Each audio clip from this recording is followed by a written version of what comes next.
You ready to roll, Doug?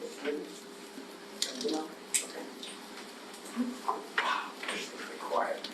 Good evening, everyone. Welcome to the regular meeting of the City Council of University City, Texas. It is June 20th, 2023. I'll call this meeting to order now at 6:30 p.m. and call for Quorum Check. Mayor Copeland Goolsby. Here. One second, Mayor, I just mic. Okay.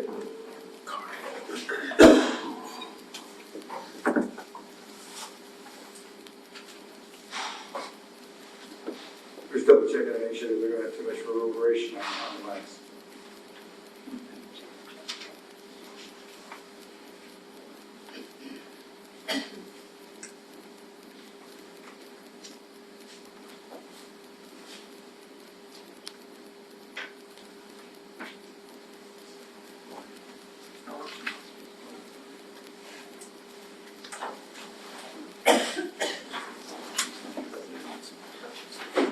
Councilmember Buck. Here. Councilmember Bowman. Here.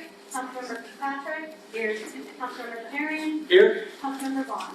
Here. Quorum is present. We shall proceed. The indication proceeding will be given by Councilmember Buck, and I'll lead us in the pledge afterwards. So everyone, please stand. Heavenly Father, we stand before you tonight, your humble servants and servants to the residents of our great city, asking for your guidance and wisdom in all we do.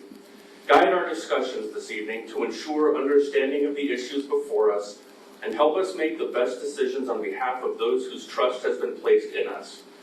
We thank you for the blessings you have bestowed upon us and upon the residents we represent. As we contemplate and direct the affairs of our city, we ask for your will to be done.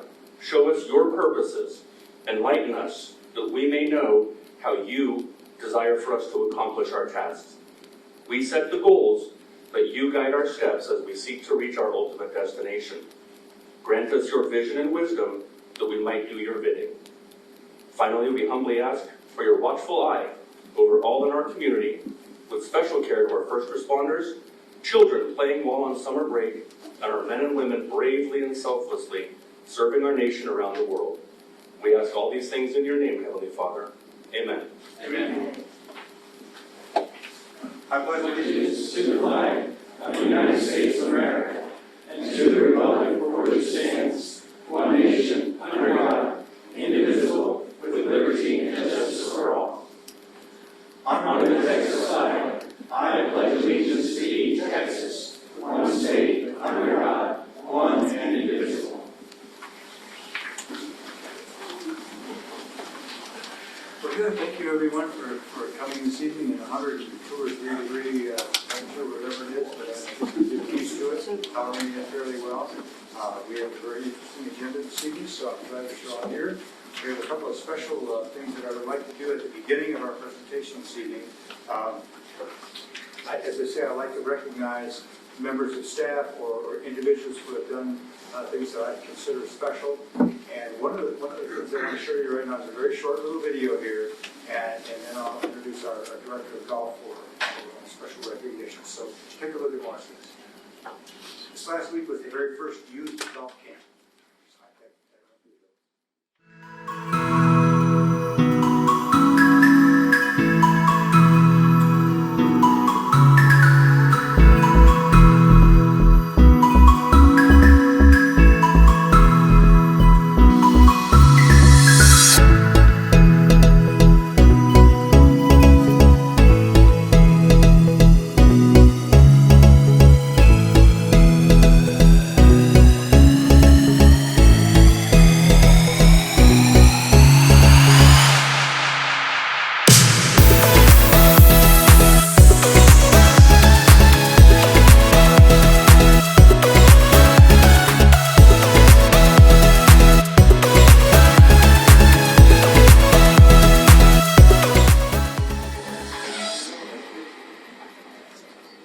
Short and sweet.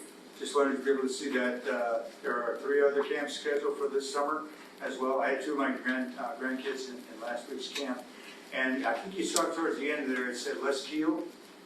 And I think that's really important. And that's why I want to recognize the family this evening. I'd like Sal Garcia to come out because what they have done to help our youth in golf is very fantastic. So Sal, would you please take the help?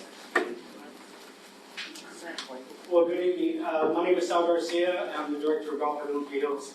I've been fortunate enough to run all the junior camps since 2007, and it's amazing. I love it. The summers are the best time of the year for me.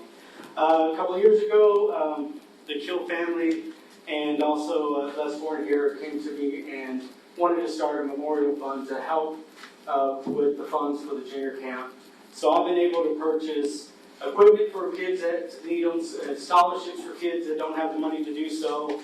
And this year is pretty awesome. They are covering half the fee of every kid that joins this year, and it's just truly amazing. And I can't thank the family enough. And Gene's been fantastic. Julie and Mike have been awesome. And thank y'all very much for everything and all y'all support. Thank you very much.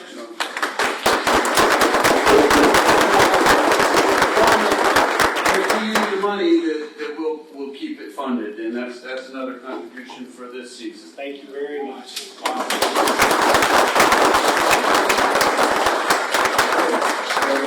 That's why I wanted you to hear about this, because this family has, I mean, they're basically scholarship half of the expense for every one of these children that are participating in this camp this summer. And it is just wonderful. My daughter-in-law came up, I had two grandsons in camp last week, and she came up to me after she signed them up, she said, "You know, it cost me half." Fantastic. Thank you for It's our what you pleasure. do, and your husband was terrific.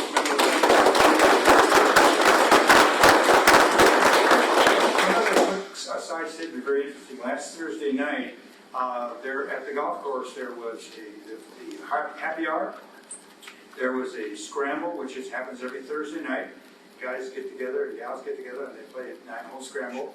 There was also a wedding reception. So you can imagine what the parking lot was like. So after the scramble was finished, you know what we did? Sal worked it out with the guys, the people at the Marriott Town Suites, and all the golfers went to the Marriott Town Suite and had their happy hour afterwards. So what a wonderful relationship we have in our organization. So Sal, great job. I won't tell the other story about getting caught in the elevator.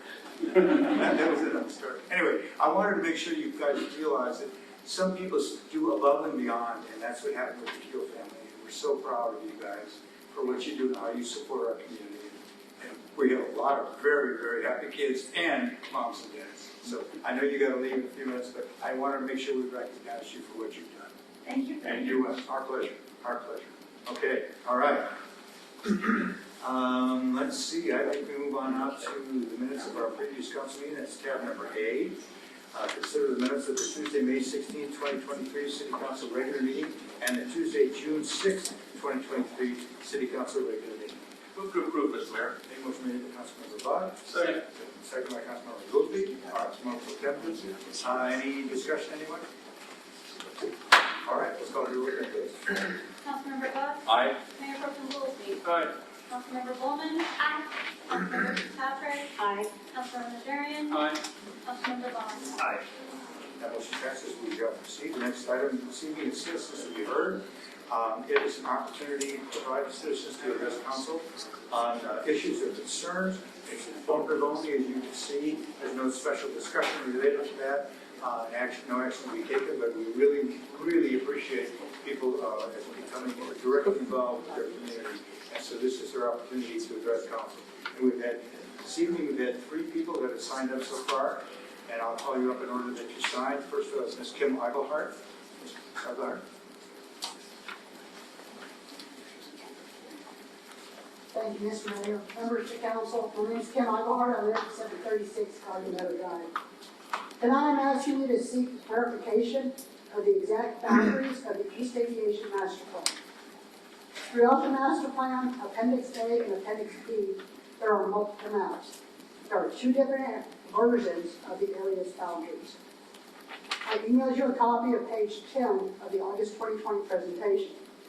The area identified in pink with an eastern boundary of Pocket and western boundary of Houston is that area identified on pages 1 and 7 of the presentation as being the planned area.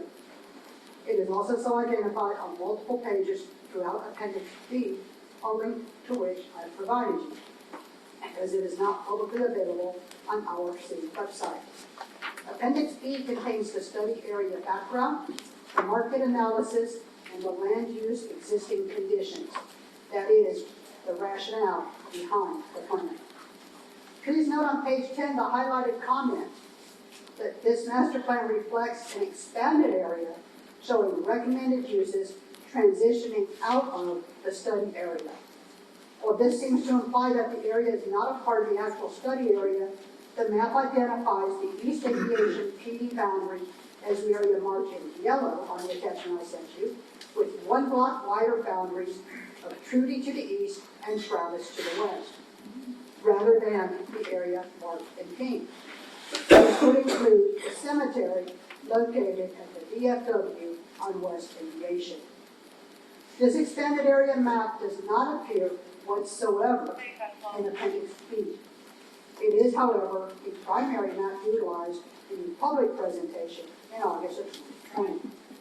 Inasmuch as Appendix B is the research relied upon in explaining the need for the creation of the Aviation District Plan, and it apparently excludes the expanded area identified by the yellow border, I believe there is no documented research to justify the exclusion of said area. The property owners in the expanded area deserve to know if they are indeed in the Aviation District. I am asking you tonight to seek an answer to this question, and if the answer from staff is that Trudy and Travis are in fact the east and west boundaries respectively, I am then requesting that an agenda item be set to further discuss this matter. Thank you. Thank you, ma'am. All right, next individual is on this evening, Ms. Linda Simpson.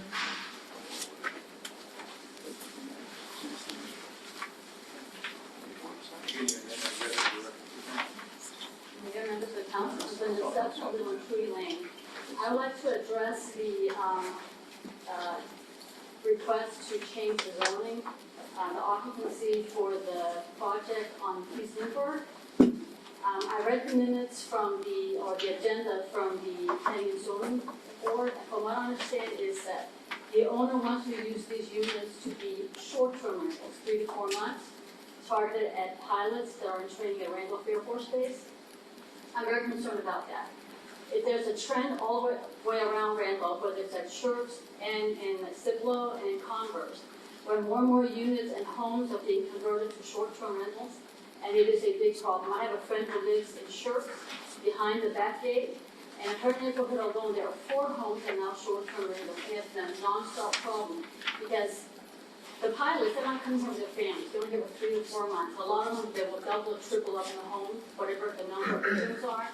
And there's a big problem with parking and partying. I love the military. I'm an Air Force veteran. I love the airplanes. It's the sound of freedom. We're a military town. But to put short-term rentals in an area that's so close to a residential area, I'm very concerned with that. I'm also concerned that it's located either in or close to the aviation project, because I'm a big fan of the aviation project. I want it to work. But to have that project work, you have to give it pedestrian traffic, it has to be safe, you have to have a sense of community. When you have transient population who are just there for a few months, really bonded to the area, I am very concerned about how that's going to affect the whole atmosphere of the aviation project. Now, what I want to ask you, I know that you're not just going to be discussing whether or not it can be short-term. I know the zoning allows that. But you are asking to allow them to have more units. So what I'm asking you is, if it's the intention of the owner that this is short-term leasing, 3 to 4 months, please vote no. Now, if the owner is willing to legally commit that it's going to be either long-term leasing, a month, 15 months, 18 months, or even to be sold for individual ownership, that's great. I think that enhances what we're trying to do with the aviation project. But to have short-term rentals down there, we have townhomes and condos we want to put down there. That's the hope, right? Who's going to buy a condo next to a short-term rental? We had these problems years ago when everybody was trying to do Airbnbs, and we all saw how that turned out. Well, now the trend is to short-term rentals. I'm just asking, please do not put that close to residential. It's in my precinct, it's close to where I live, and everybody I know who lives down there, they are not happy about having that type of rental that close to where we all live. Thank you for your time. Thank you, ma'am. Appreciate it. Okay, Last individual signed up this evening is Ms. Denise Thomas. Good evening, Mayor and City Council. My name is Denise Thomas. I'm the HOA person for Topano Ridge. And last week I contacted the City Council and also the Police Attorney, who all were very helpful in providing information regarding the lot that sits in front of our subdivision on City Hall. The owner is not cutting the grass, and it's an eyesore. And they looked at it and saw that it wasn't, according to the current laws, causing any problems where they could, force the owners to cut the grass. It's an eyesore. We have our community back up here in the meantime, and we really want the property taken care of because it's bad. Your taxpayers, and, we're just asking City Council to consider it, to look at what can be done. I understand there's a law that may be preventing, a law that does not limit the height of the grass. So what I'm asking is for the mayor and city council to look at that law and maybe, put some kind of standard or limit on how tall that grass can grow. Because right now there's weeds behind weeds and there's small trees growing up, and before you know it, it's going to be, a forest over there, and it's just not good for our homes. And so our community would like it cut, and if there's anything that you need from us, support or anything to maybe change the law, or anything that we can do, we'll be here to support City Council in changing the rules, changing the laws so that it can be cut. And that's what I'm here for. Good. Thank you very much. Appreciate your input. Okay, those are the only individuals that signed up this evening to address council. Would anybody like to that didn't get a chance to fill out please come up and give us your name and address for the record. Good evening. I'm Lori Putt. I'm at 114 Fox Club here in Universal City. I wasn't going to say anything, but you started talking about going above and beyond when Sal was here. And I really was lucky one time. I was up at the golf course at his banquet when he was sending his kids off. And we were all almost in tears because he's not just doing golf, he's doing life lessons. He's teaching these kids how to behave and how to be polite. And what they came out of it was just amazing. Regina goes above and beyond. Our events have been blown out of the water. Like you were talking about at the golf course, we had 3 events going on. We had the luau. It was outside and still steaming remotely. Now we're getting ready to have a big one, Motown, on Thursday night, and they're worried that there's going to be too many people. Gee, what a bad problem to have. But we're bringing people in, they're seeing the golf course, they're seeing what kind of events that are put on for this city, and they love our city. So it's a bad problem, but it's going to have to grow. We have had the most amazing new restaurants come in. We've tried to hit them all, and our EDC has done a fantastic job bringing in these new people. Restaurants, everyone says, oh no, not another bake shop, not another this. We've got really good restaurants now. We're really becoming Restaurant Row. I just want everyone to know that now that we have a live stream on our city page, there's an awful lot of good that goes on in the city. We have a lot of residents that love living here and love what you're doing and love the things that are happening. And we really want to encourage this kind of movement too. We have to hear it all, but that's why I'm here, because I want you to hear the other side too. The residents, the ones that I talk to, haven't had a lot of complaints. Everyone has their niche, and that's great. But I want everyone represented. I want everyone heard. And I just thank you that our residents go and our employees go above and beyond, and I'm really proud of it. And you all do too, so thank you. Anyone else? Yes, sir. From the island to Universal City. Bueno, no, maybe nobody knows me, but my name is Elpidio Bienvenido Britola hoy. I'm the union and the family.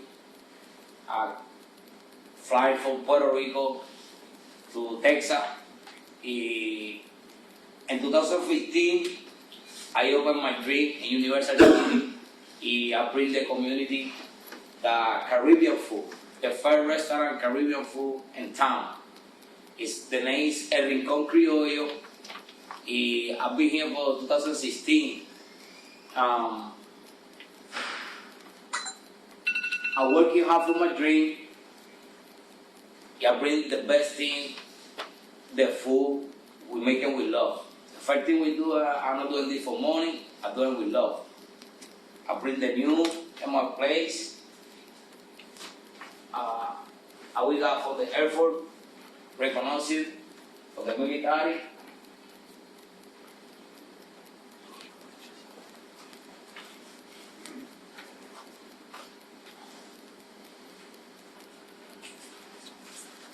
I'm nervous. This is my first time. Very good.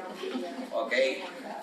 I've been the Camp 5 neighborhood too, and Universal City. So I've been just working for my dream. I'm doing the hard work. I bring the best food. The only Caribbean food, authentic, we have the city, is mine. It's the El Rincón Criollo Caribbean food. This is like a bless for the city, you know. You know how many cities you want to be a 5-star restaurant like that? But it's simple. Because when I'm making my restaurant, I'm making so anybody can go. No problem if you bring jewelry or sandal or no clothes, anybody can enjoy the food. I bring the Caribbean Lobster Life in Universal City. This is the only place he can eat the Caribbean lobster, not the tail lobster, Caribbean lobster. Spencer plate, there's the cheap to the Spencer.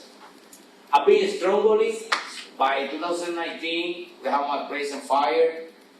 2020, COVID hit me. No help. I'm doing this by myself.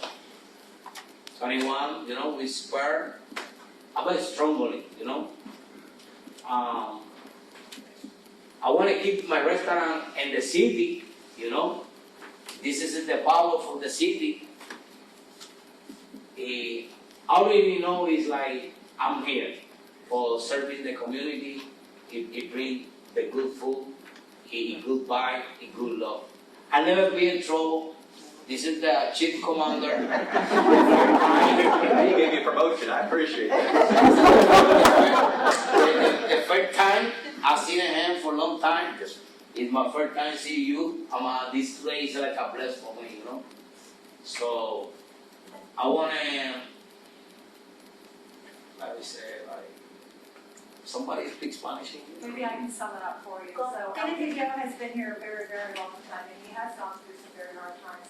He's working very hard right now to get his business back open, and with this audience here and the ones that are watching online, we just ask that when he gets to that point, that you give him the support that he needs, so he can continue to thrive within our community. We thank you all for coming to speak.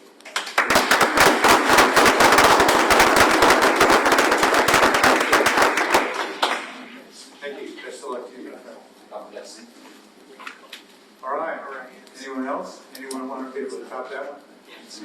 All right. Let's move on then to our first item this evening under business. It's no tab. It's tab number 1.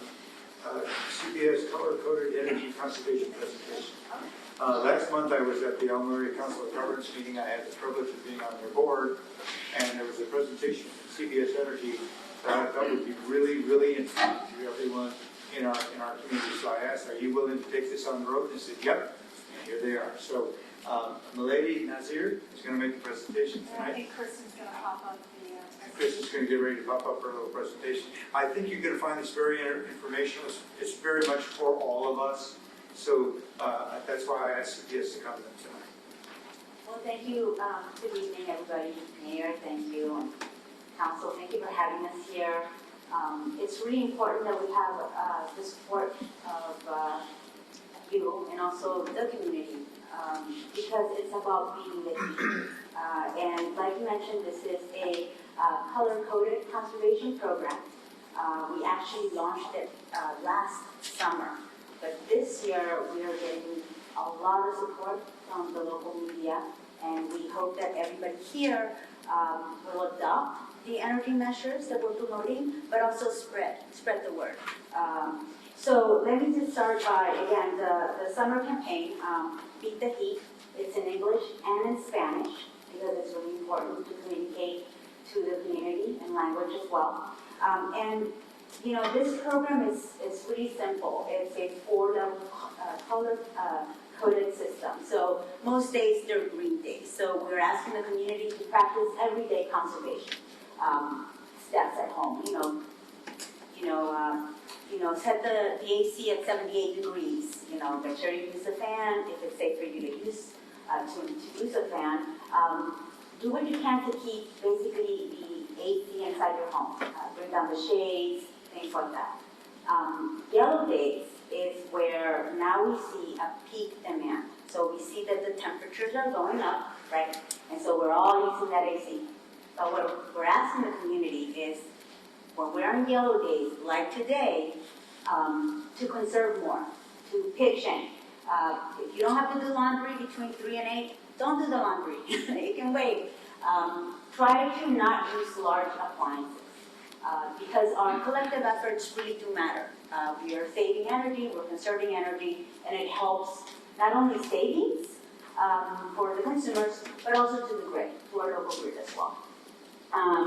And we're asking the community to make sure that they get involved, that can follow us on social media to learn more about it. You have actually a handout of the campaign and the tips. It's in English and Spanish. We encourage you to please get involved and spread the word. So for Yellow Day, today is from 3 to 8. We're just reminding the community to conserve. So the summer campaign, we really created bigger outreach this time around. We are doing digital billboards where we're actually communicating with consumers, or with our residents, with the community. If they sign up for an energy alert, they'll get a message. They'll say, hey, today's a Yellow Conservation Day. Also online, they can see ads. Of course, the bus system, they're really important for us to communicate. TV, we do appearances. We talk to the press all the time. I'm not sure if you've seen, but since Friday, the news have just been doing a wonderful job of reporting that we're in a yellow level conservation, and it's really, really encouraging for us that the message for the Heat campaign is getting out. This time, we're also doing mall kiosks, so when people go shopping, they can see that it's important to save energy. And in store, so when you go shopping and you turn the back of your receipt, you'll see messaging on Beat the Heat. So the other two portions of the Beat the Heat, you have the orange and the red alert, and those are not, those are called light ERCOT. We focus on the green and the yellow. And for the next couple of days, we are in yellow, I will say that. The next slide, thank you, it's about our recognition. People are happy. Members of the industry are happy. The Public Relations Society of America, the local chapter here, awarded us for our marketing campaign. And also the American Public Power Association, which is our peers at the national level. They thought that this is a tremendous campaign that we're doing, and they love what we've done with our website because it's really easy to navigate and understand what you can do to save, what steps you can take, and what programs to take advantage of as well. Next slide, thank you. And the other ask that we have beyond conservation is we want to hear from the community. And there's so many different ways that we can get the input, the feedback from our community. We have regular board meetings, monthly board meetings. They are streamed online. The community can register to provide public input, similar to this forum. We also have quarterly meetings open to the public. The next one is coming up on the 26th of June. as well as other committees that we have that provide feedback to CPS Energy, the RAC and the Citizen Advisory Committee. Those are also available online. People can stream, they can keep up to date with what we're doing, the initiatives that we have. And also there's lots of assistance that we're promoting. Utility assistance, how to take advantage of rebates. It's a lot of the community, there's a lot of help there, but they just have to get informed. So that's one of the things that we're definitely stressing, to take advantage of rebates as well. And finally, we're knocking on doors, we're at events, we're at fairs, and making sure that we're communicating this messaging. One of the things that we did in this campaign is we had focus groups. And, we wanted to keep the campaign simple, like, hey, conserve, But when we did the focus groups, the community wanted magnets on their refrigerators. And really specific, really detailed. So we listened, and we definitely have refrigerator magnets. We have some outside as well. And really urge those here, please take them, spread the word. And finally, I think we have another slide. Yes, again, we want to hear from the community. We want the community to know what we're doing as well. We have the newsroom, people can sign up for our newsletters. Rudy Garza, he has his own newsletter where you can hear directly about what's going on in the industry and also with the heat and in terms of conservation. We're asking also the community to sign up for the energy alerts. That way you know about conservation, if there's any issues, and it's always good to get enrolled in those alerts. And finally, that's it. I think that's it, right? That's the last slide. Yeah, follow us on social media. Thank you so much. I really do appreciate it, and thank you for supporting me today. Anything else, Mayor? No, I just want to make sure that y'all have the opportunity to do it. There are some handouts. We have the handouts and the magnets out of the law. I'll open it up to the council wants to make a couple of comments as well. Yes, Mr. Yes. Thank you, Mr. Mayor. Thank you for being here, Ms. Nazir. I appreciate the presentation.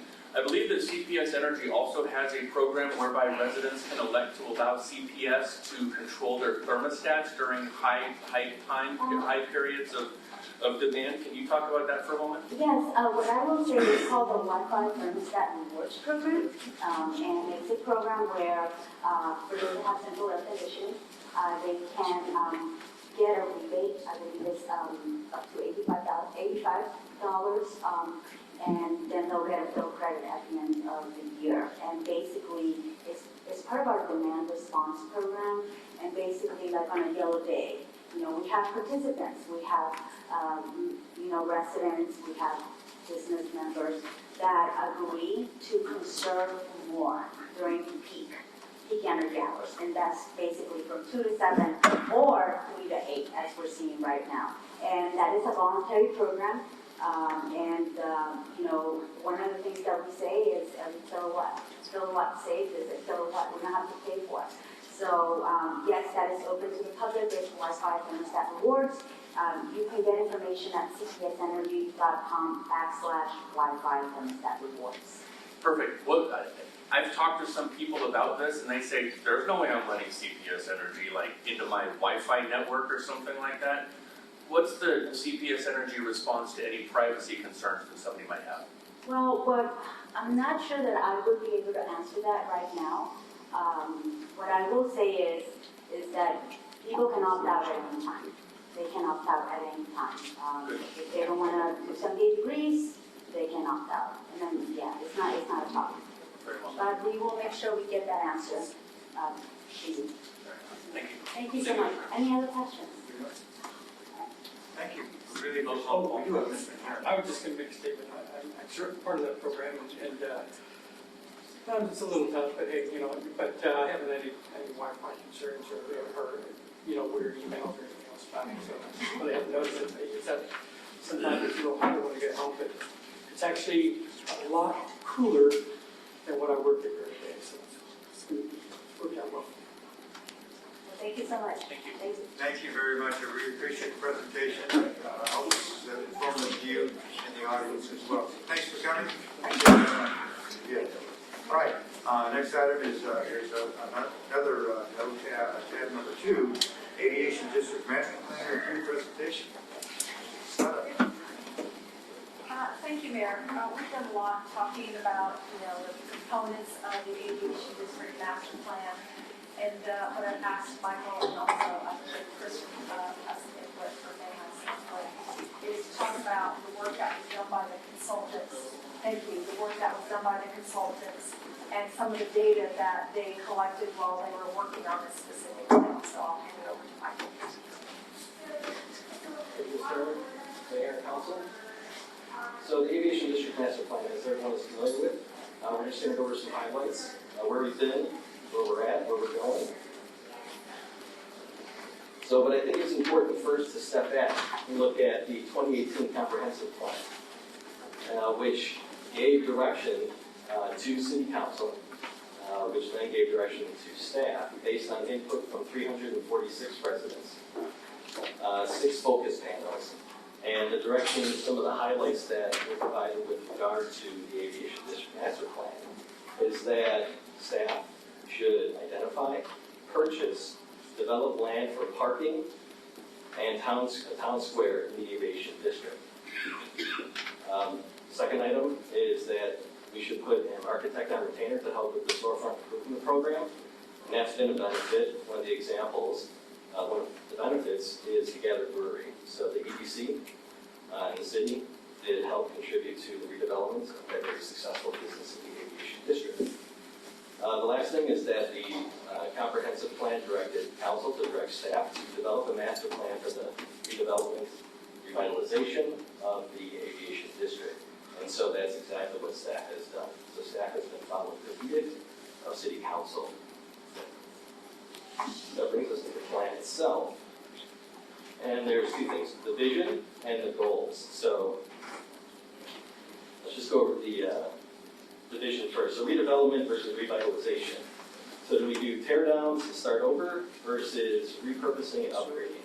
So a combination of both is probably likely what's going to happen.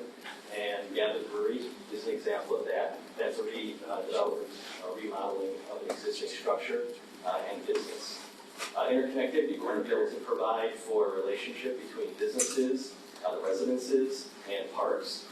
Daytime vibrancy, which leads into life at night. Two are kind of intermingled, but we want to provide a mix of businesses that provide some happenings in that downtown area.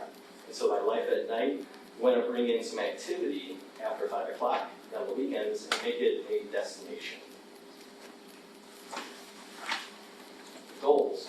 So the goals are that we'd like to provide a vibrant public realm, town center, public square, a mix of uses, again, life at night, walkability, entertainment areas, small gathering spaces, parks, and parklets. And the Aviation Master Plan also called for the buildings to be placed closer to the street to create as much of a street wall as possible, because that is more new urbanist and creates a better environment for what we're trying to achieve. So the master plan, again, a direction that was provided from the comprehensive plan. We did interview approximately 25 area stakeholders, got their feedback, so that was part of the analysis that was done by our consultants. They did generate a market analysis and a land use analysis, and I'll go into the market analysis in just a bit. A traffic analysis was also conducted as part of this study, and that included data from TxDOT, as well as some fresh traffic counts. Again, those are 3 years old, but at that time they were new. It also provided guidance or looked at the future land use plan, as well as the zoning ordinance. And so the Aviation District Master Plan itself is a slight departure, or at least a remodeling of the existing zoning in that area to, again, meet the goals and the vision of the master plan. So from the study, there were 4 main takeaways that we received. And the first one is a need for a public gathering place and amenities for seniors. There's a lack of diverse restaurants, a lack of definitive signage, branding, or streetscaping. So we want to be able to provide, as we redevelop, revitalize this area, some landmarks that let someone who's driving into the aviation district know that, hey, you're in the aviation district, and we can achieve that through different types of branding and signage and street paving. And then also age-in-place opportunities is a major concern. This is not just a UC issue, as I've mentioned before in previous presentations. This is a nationwide issue. As we have an older generation that no longer don't have kids in the house anymore, they don't need the house the size of the home that they currently have, and they like to downsize. Unfortunately, there are not a lot of opportunities for them to stay within their community, within Universal City. And so what the Masterplan calls for is diversity in housing types, and that would include increased density, different types, so just not large single-family homes, but different size single-family homes, duplexes, triplexes, maybe apartments, condos. So the market analysis that went into this study, they retrieved data from various sources, including CMSI, which is the private source for labor market data, CoStar, which is for commercial real estate data, Esri Business Analyst, U.S. Census Bureau, at that time it was the 2010 census data that was provided, Bear County Appraisal District, the Comptroller's Office for sales data, Department of Housing and Urban Development for building permit history, and then Zillow for home listings. So what was also identified is that the city is at the center of a growing donut. So our adjacent communities of Selma, Live Oak, Converse, Cibolo, and Schertz, it's projected that they will see significant growth, population growth in the coming years. Universal City, in order to compete, needs, because we're landlocked, we need to provide for infill redevelopment at higher densities. So just to touch on some of these items that are on the screen. In the study area itself, there are 130 parcels that were identified. 65% of those structures were built before 1968, and 50% were built before 1978. There's only been 2 structures built since 2006. So we have quite an old stock of both commercial and residential. There are 98 landowners. 73% of those are individuals, so that makes it a little more difficult when you're dealing with individuals to consolidate lots to achieve the mission. However, because of the way that that area was designed initially, it has a strong street grid foundation, which allows for us to develop walk-friendly block lanes. The average size home in Universal City at the time of the study was about 2,100 square feet, but homes in the study area were about 500 to 700 square feet smaller, that's about 20%. It also identified that the lot coverage ratios in the study area were lower than the city average by about 15 to 20%. And what that means is that the footprints of the homes could be a little larger, 15 to 20%, to maximize the use of the lot.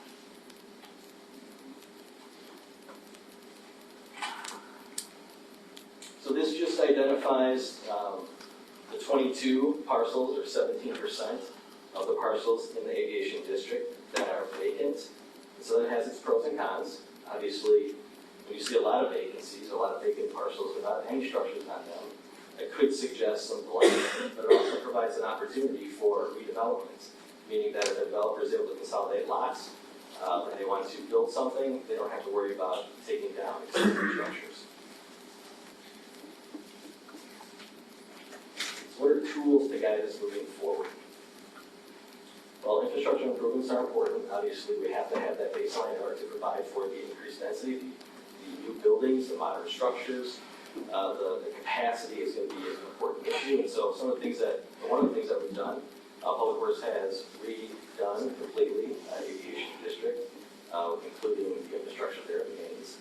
So other parts of the downtown area are also going to have to be improved. A lot of those city sewer and water mains are old, so they'll have to be upgraded as the redevelopment occurs. The plan called for a multimodal plan. So we want to provide synergy between walking, biking, and driving. We want to examine the streets, the sidewalks, pedestrian paths, bicycle lanes, one-way streets, potentially, and community parking lots. Commercial and residential development, we would like to provide investors and developers a clear set of guidelines So they have a known set of data and process data coming in. That's a huge question for developers, is what is the process? How much am I gonna have to spend to get through the process, and how long will it take? What is the likelihood that will be successful? So this plan helps guide them in what the uses are that City Council suggests that they would like to see in that area. Some of the ways, in addition to that, we can help them out is provide a planned unit development district. We haven't done that, but we can also provide planned unit developments for specific developments within the area itself.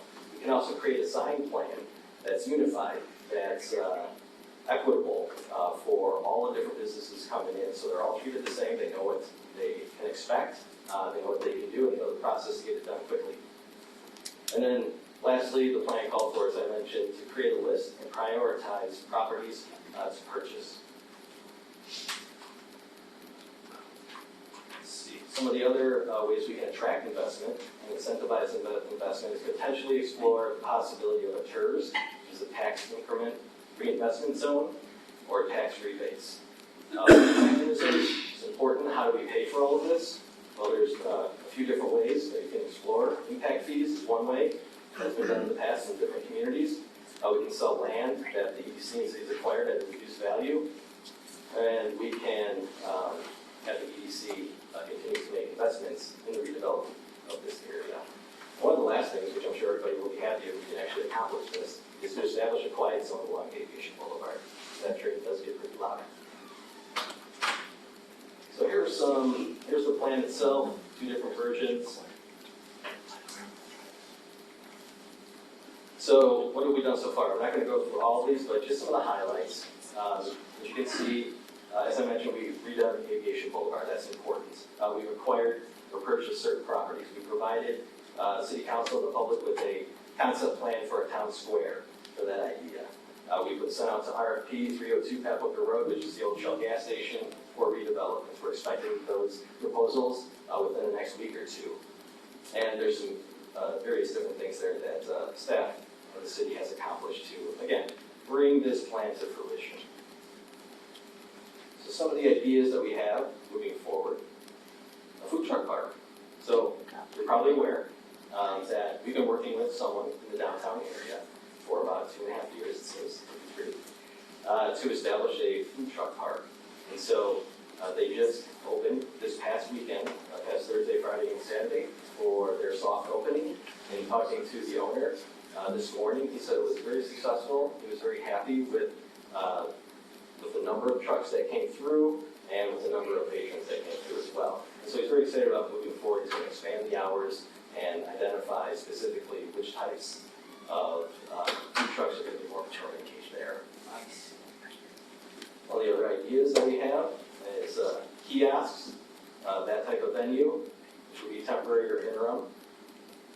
Maybe a community garden, a farmer's market, or a car meet. Again, just some ideas for the interim to bring activity into that area. And that is all I have. You don't have nothing about Rosewood Drive? You don't have nothing to change over there? I see you got a different building, remodeling. Talk to me about the 218 Rosewood Drive. That's not part of the plan. You know part of the plan? Yes, not in that district. But with every good plan, sometimes the boundaries of it go beyond. I like the for the food truck, you know? You know how many people have been for a long time to have a food truck in town? Thank you. Thank you. We do have some opportunities for council to make comments. Is there any way to go back to that first slide? I had a question. I think it was the very first slide.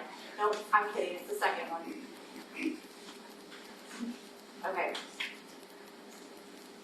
That first thing, it says identify, purchase, develop land for parking and town square. So that's what the people wanted? So the people and city council wanted.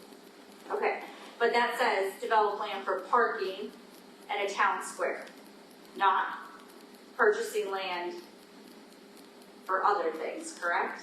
Like, am I reading that correctly? Like, it says identify, purchase land for parking and a town square.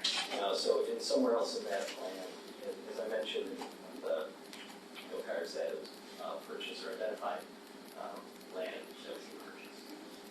But for anything, because this is parking in town square. Yeah, that's just a bullet I put up there to identify that. That was the direction city council gave staff that we followed to do what we do. I'm just confused, because that says buying land for parking in town square, but yet the last presentation you saw had an apartment complex, parking garage, and a town square. So it didn't say apartments. In this sentence, it doesn't say apartments, it just says parking in town square. Okay, I was just curious, like that's what people wanted, but we're going above and beyond that scope, I guess? Okay. Just to maybe help answer Ms. Heigelhardt's question about the boundaries. So you had a map up there briefly, but do you know if it goes from Crockett to Tree? So that's the Yeah, so it's pretty clear residential. that the plan was about it's Travis and Tree. The Travis on this other side, yeah, so that street and on the other side. And the plan also calls for, if it's successful, it could be expanded, which would make sense. What would be the plan for those houses, Crockett, Tree? In an ideal world, I guess they would be torn down and rebuilt into something bigger. You're saying that you wanted to have a bigger footprint in those lots? The market dictates that, sure. All the options are available to the current property owners or whatever the future property owners are, whether they want to remodel the existing house and just make it more modern. Maybe they want to keep the house and expand to it. Maybe somebody has the vision of tearing it down and turning it over. And that's kind of one of those things that the market will dictate for each individual owner. And those lots are in varying sizes. So whoever the owner is or the intended owner or future owner will really be the ones that are making the decision on what happens to the property they own. Are there any current limitations on them now? If they wanted to renovate their house, but do they have to make it a certain size or No. do they have to make it look a certain way? They have to currently follow the existing code, so meet the bulk regulations of the current zoning code. Again, this is a guideline, this is the vision for that area, so when we have someone who wants to come in, for example, tonight's applicants, they could have torn it down and built a single family home, or they could have remodeled that home, it would have been expensive, probably not cost beneficial for them to do that. But this plan calls for increased density, it calls for these types of residential units. It also calls for us to follow the current code, which is why they're coming before you for a specific use permit in order to do that. Yes, let's go to the front. Thank you, Mr. Mayor. So we do a lot of master plans with our lines, right? We try to develop the site. The master plans we put together are exactly what you said. They're kind of guidelines. It's not a set in stone set of regulations, but this is a plan to get where we want to go. We do work with a lot of clients that don't develop immediately from the master plan. They just say, hey, this is going to drop this. That's how. That was good. And we're going to drop this building here, and then the next building over there, and the next building over there. Then we'll come in and be like, really wish we had done X, Y, or Z. That's what the master plan is trying to help guide. But if somebody comes in and says, I really want to do something different here, you're not going to stop them, are you? You're going to allow them as long as it falls something within the realm of what we want. Yeah, so we had this conversation with prospective or contract purchaser for some land in the Aviation district a couple of weeks ago. And we tell them, look, for what they were proposing to do, it would be a continuation of the existing types of uses there, which does not meet the vision. So legally, they could continue that type of use in that district. And we're not going to stop them, but we're going to explain to them the vision and try and pitch that to them to give them the broader scope of what we're looking to accomplish. Sometimes it works, sometimes it doesn't. But we understand that the market does drive it, that this is not a codified plan. It's not an overlay district, it's what you said. It's a set of guidelines that will help us guide the future growth of that area. Because when I'm talking about the master plan, one of my favorites that I heard, and I kind of agree with, was if it doesn't have Bill Miller's, doesn't have Taco Bell, it's why are we looking at it? So again, my argument is it's a guideline. This is a direction we want to head, but that's part of that argument. And then another aspect of it is shutting down a roadway that's highly trafficked. I like the idea of being able to shut that down at night whenever we're seeing that walkability, but to shut it down 24 hours a day, I'm not a fan of. But let's see, I'm going through some of the other things that were brought up.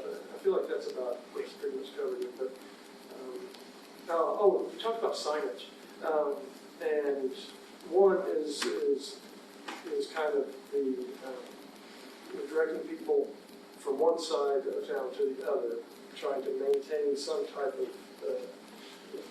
standard that we're going to put together, but then also putting together a standard in that district. Is that something you're looking for council to say, hey, Michael, that's a great idea, go ahead and make it happen? Or are you going to go ahead and try to put together some type of signage standards for the aviation district? So, yeah, ideally we'd like to put together a comprehensive sign plan or sign code that everyone in that district will have to follow. But that would take approval by City Council, first direction by City Council. So there are three components to the sign issue for that aviation district. One is wayfinding signs, right? The second one is landmark sign. So in the plan itself, it calls for it shows an arch at the south and north side. So that's again, that lets people know that you're in the aviation district. And then individual signage for illegal businesses. So those are the three components to the sign package.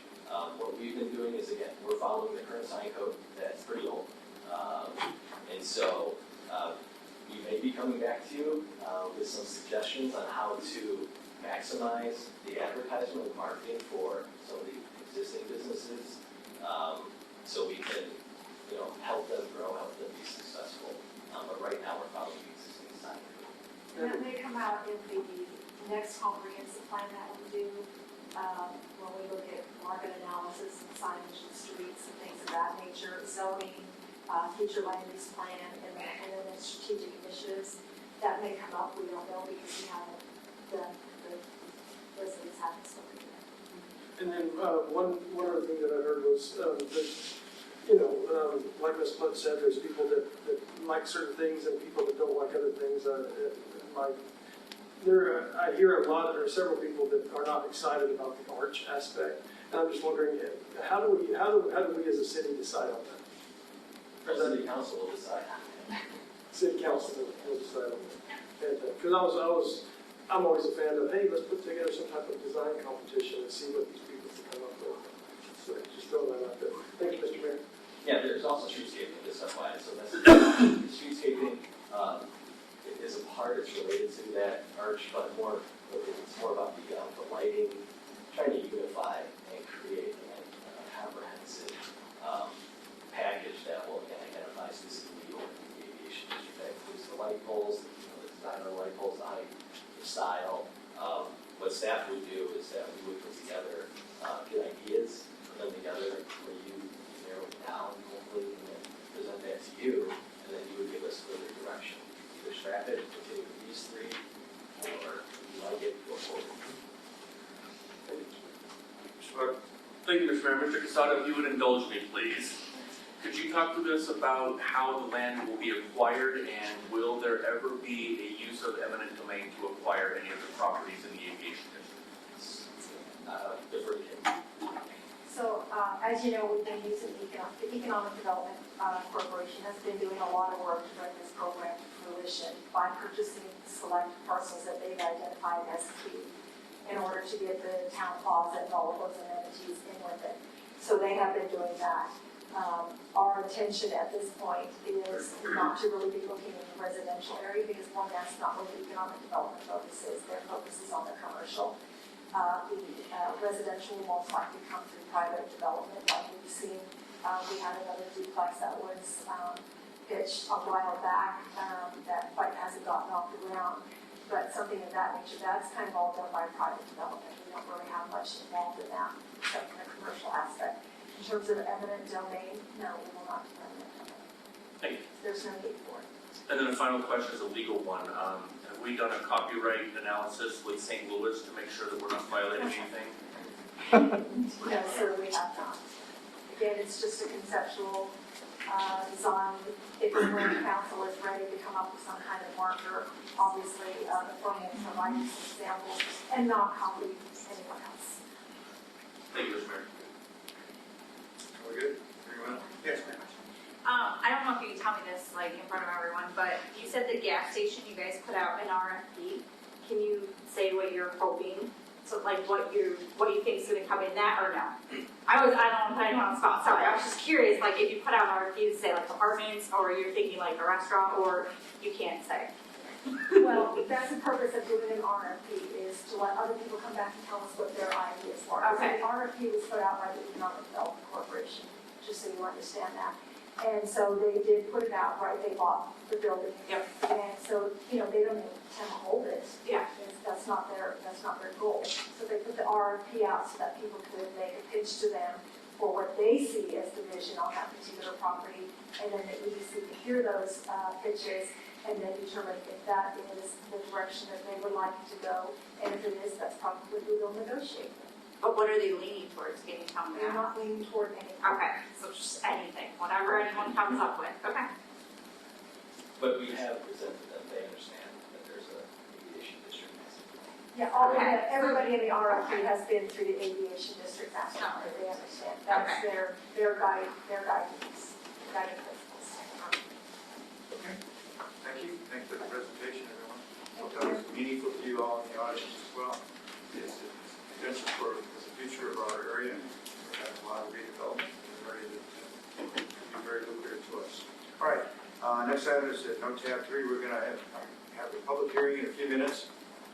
We'll have a presentation by staff first, then I'll open up the public hearing.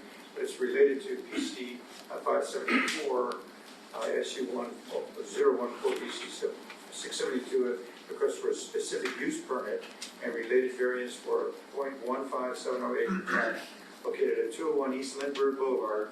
And number 1, to allow an apartment residential unit in ROT Old Town Residential District, and 2, exceed the maximum density requirements of 16 units per acre, allow 19 units per acre for zoning ordinance 581.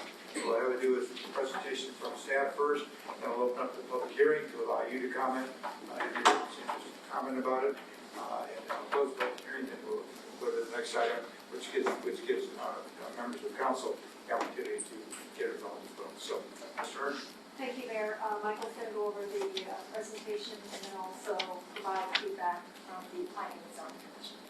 Okay.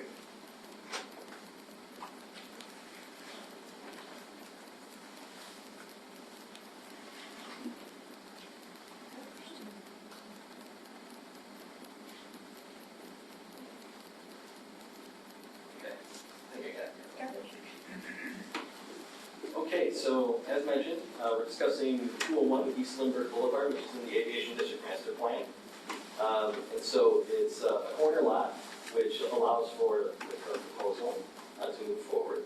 So it's on Lindbergh and Bowie Drive. And so there's an existing dilapidated single-family home.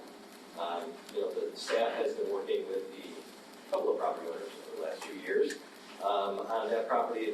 As I mentioned, the original intent, I think, was to go in and remodel that property or that home, but it's just so at a point of disrepair that it didn't make financial sense to move forward with that plan.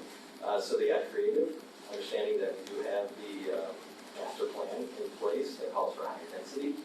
And so what they're proposing tonight is a triplex, which, and I'll just go over some of the specifics. Again, this is zoned ROT district, residential old town. And a use of this density, this type, does require a specific use permit, which goes to Plan Commission, which makes a recommendation to City Council. And so, let's see here, just some of the specifics about the project. So I'm going to go to the actual plans themselves because they're very illustrative. Staff has been working with this developer. This is the same architect that brought forward the duplex that was approved about a year and a half ago, I believe it was, for another property in this area. And so, just scroll down a little. There we go.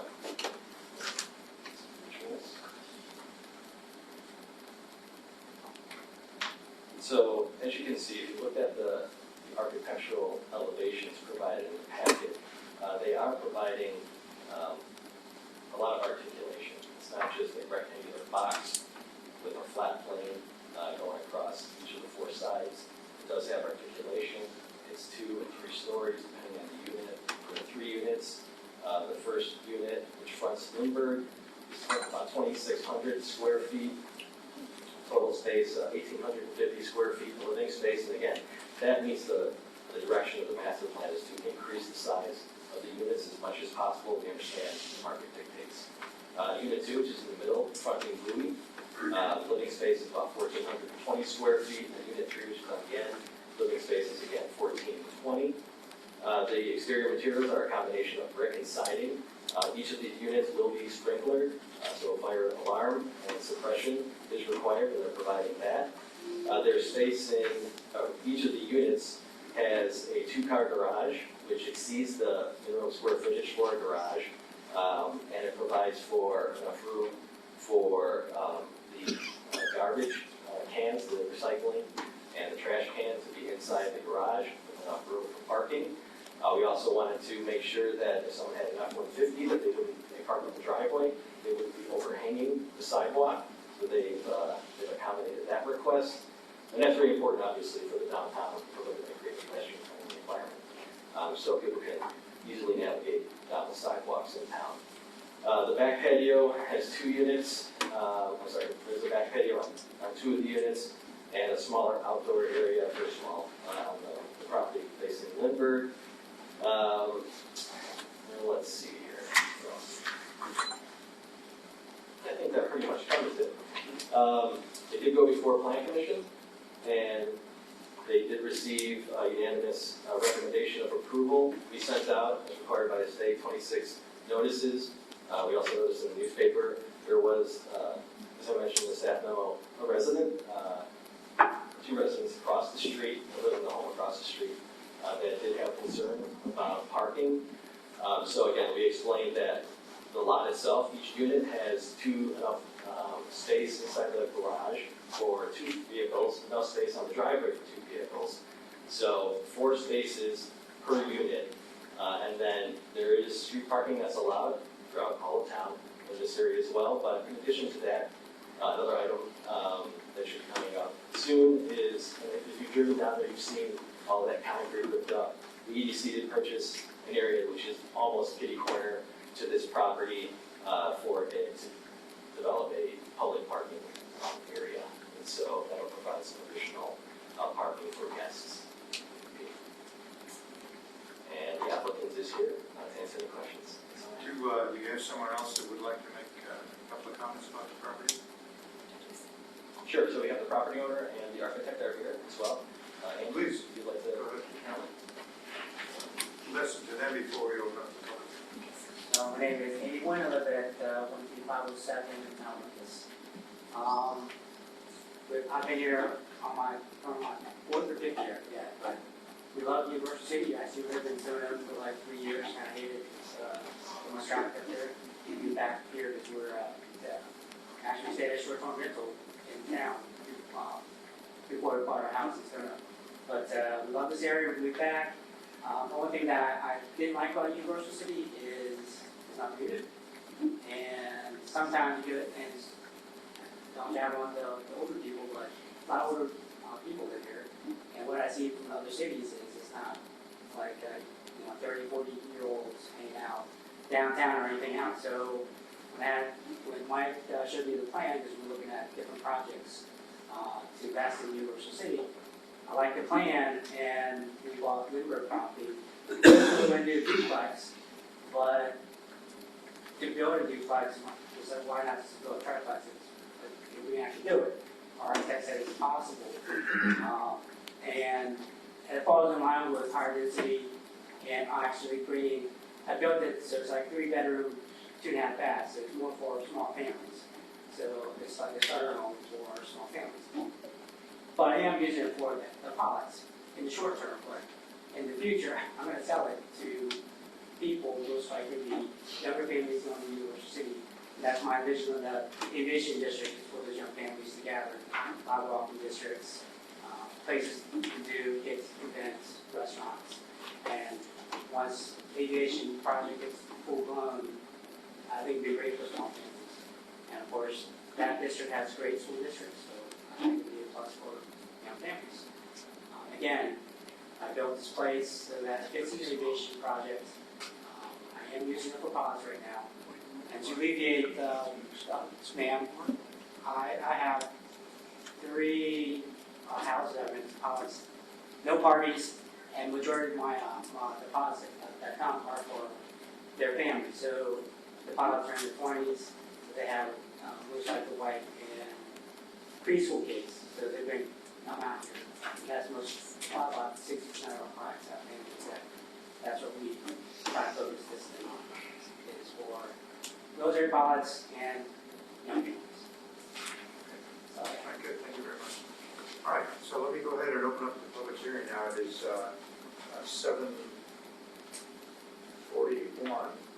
and again, it's related to the specific use permit for that 1.157 acre tract at 201 East Lindbergh. So would anyone like to address council related to this particular issue?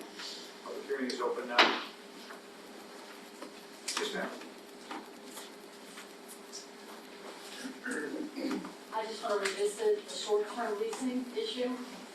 There's no guarantee they're going to bring families. And everywhere else in the area where the pilots are coming to trainees, they're doubling up and tripling up. In the neighborhood right behind Randolph and Shorts, there's a very nice neighborhood. Those houses are $450,000 to $500,000. And yet that neighborhood, there are 4 homes that are being used exclusively as short-term rentals, and it's ruined their neighborhood. Their HOA have had to harass them and finally want them to put up for sale. There's no HOA there. What are the residents going to do when you have the issue with the party? I used to work officer assignments when I was on Randolph in the military. I did the TDYs. I know all about the trainees who come here. We're a military family. I'm Air Force. My dad was retired from the Air Force. Love the Air Force, but the reality is most of the trainee pilots come here without their family for the short term. A lot of times they go on to another base to continue their short-term training and they go from base to base. And I'm just saying, what are the residents supposed to do? There's no HOA there. If you go through the complaint process with the city, if there's an issue with those places, by the time that goes through the process, they've already moved on. There's simply no recourse once you open the door for short term. And it's going to be the same catastrophe as we had with the Airbnbs in other cities. I'm just saying, once we go down this road, it's going to affect who moves in and builds things in that area because of that short-term residency. So I'm just, again, please do what you want to do from the beginning, because I think it would be fantastic homes to be individually owned or leased on the long term, but please don't bring short-term leasing into that area. Anybody else? I'd say, sir. 2 years ready to college, I've never had a party. Our lease says no parties. And 90% of the time, it's one party. Right, you made that very clear. Thanks. Yes, sir. Do you need me to come up to the podium? Yes, please. Mr. Mason. My name is Ken Metz. I live in 13410 Dodge. I don't know if this question is appropriate or not based on what you're talking about, but when you mention street parking, does that still allow, if there's parking on both sides, for adequate flow of two-way traffic on that street? Yeah, unless the street code prohibits that currently, then yes. Thank you, Mr. Mason. Anyone else? No, we're not on yet. Oh, We're not on yet. So we got to close the shut my turn. Then you're going to be up. Okay, anyone else? Okay, I'll close the public hearing at 7:45. Move on now to item number B. Discuss and consider that ordinance, which is 655J 2023. This is an ordinance that would approve a specific use permit in Tawana and Wen for an apartment residential unit and density variance for a triplex on our Old Town residential district of property located at 201 East Lindbergh, and providing for non-severability and establishing an effective date. This would be the first reading, so now I open it up to council to make their comments to Mr. Casetta or the developer. We'll go from there. So, Mr. Buck? Thank you, Mr. Mayor. A question for the property owner. Actually, Mr. Wayne, you said you live at 13507 Olympus, is that correct? Yes, sir. You're former military, aren't you? Yes, sir. How long? 22 years. What service? Air Force? You're familiar with the Air Force procedures and policies regarding transient pilots, yeah? Yes. Could I ask perhaps a favor? You say that you will provide to the neighboring residents around there a forum for which they can contact the base so that if there is any incidents of misbehavior, loud parties, because obviously you're not going to have cameras in the place, you're not going to be able to monitor what goes on there. Would you maybe provide the residents around the area, say, hi, we're going to have some temporary pilots here. If there's any trouble, here's a person that you can contact on the base, and they will bring the hammer down? Because by experience with the military, that's kind of what happens. Yeah, I wouldn't, personally, I wouldn't have them do it. They would go to me, and I put the hammer down with their commander. Good. That's my job. That's why I like doing the military, because it's easy to put down the hammer. Yes, sir. Just a general comment. I believe that Ms. Sefton's comments are not invalid, that short-term rentals can be a problem. We've all read the horror stories online about all of these things, but given the fact that these are young pilots that are coming in who are at the beginning of their careers, the last thing that they want to do is get dorked up by their command for something that they did that was stupid, off base, off duty. So I, for one, have confidence in the professionalism of our young pilots coming through here on training, and with you as a backup, as a point of contact for the local residents, I'm confident in approving this. Thank you, Mr. Mayor. Mr. Wynn. Thank you, Mr. Mayor. Are you going to have an HOA for this property, or no? Only if I sell it, because it's through properties, but I would have to develop one if I sell it. Okay, I have one more question. How come you can't just do long-term leases to house owners? Like, how come you want to do pilots first as opposed to just doing, because obviously they're beautiful, it'd be a really cute starter home for a lot of people, so why not just start with that? Well, it costs a lot of money to build it, but I've done long-term rentals for a while, and the house is not kept up. So what I like about short-term rentals is I clean it regularly, I maintain the yards, I make sure that the house is in great order outside and inside. So personally, I would think the residents outside would not have to worry about the grass, like you ma'am, or just the way that the yard looks or the house looks, or how trash or what they store outside. You don't have to worry about any of that because they're here temporarily. I can maintain it and keep it in great order. So if you want a pristine looking house, I think short-term rental is probably the easiest.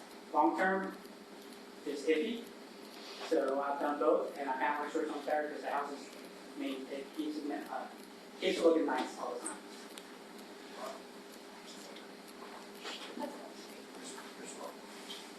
I understand Ms. Sefton's concerns, and I do share them a little bit, but you are part of our community, and you're here, you're in Universal City, it's not California, so we don't have somebody that we're dealing with that we can't get a hold of.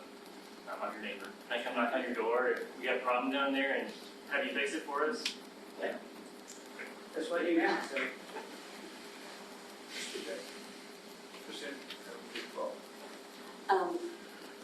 I know there's been a lot of horror stories about Airbnbs, but I do see the short-term rentals to the military pilots in training is slightly different.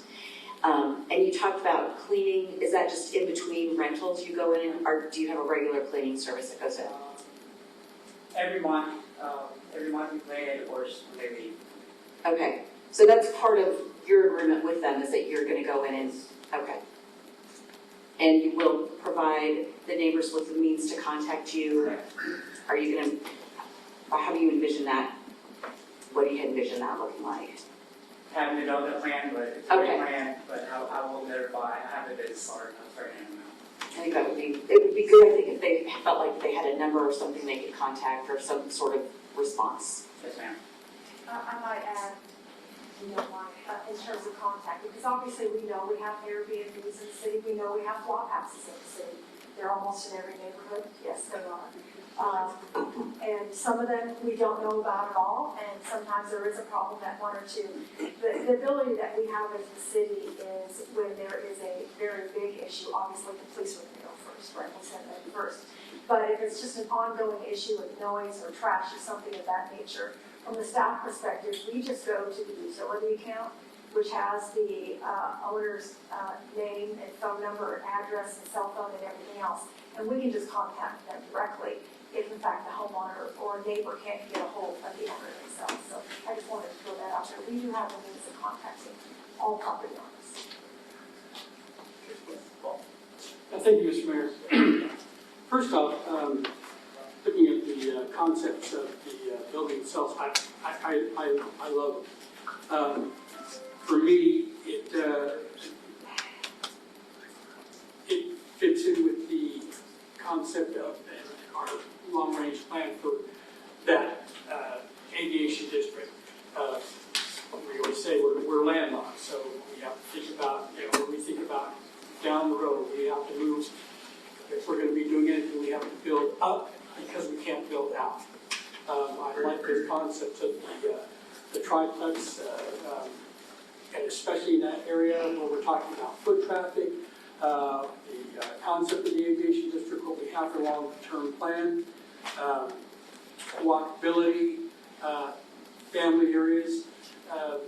This fits in extremely nice. So I want to thank you for that, and I don't have a real big problem with it. I am going to come at this from another point as far as this subject is concerned. I too am concerned about that. It's not a deal breaker for me, but what we're saying is this is just for pilots. And to me, I'm looking at that area, anywhere in that area, on a long-term basis, if we allow this, it sets a precedence down the line to be able to do more short-term.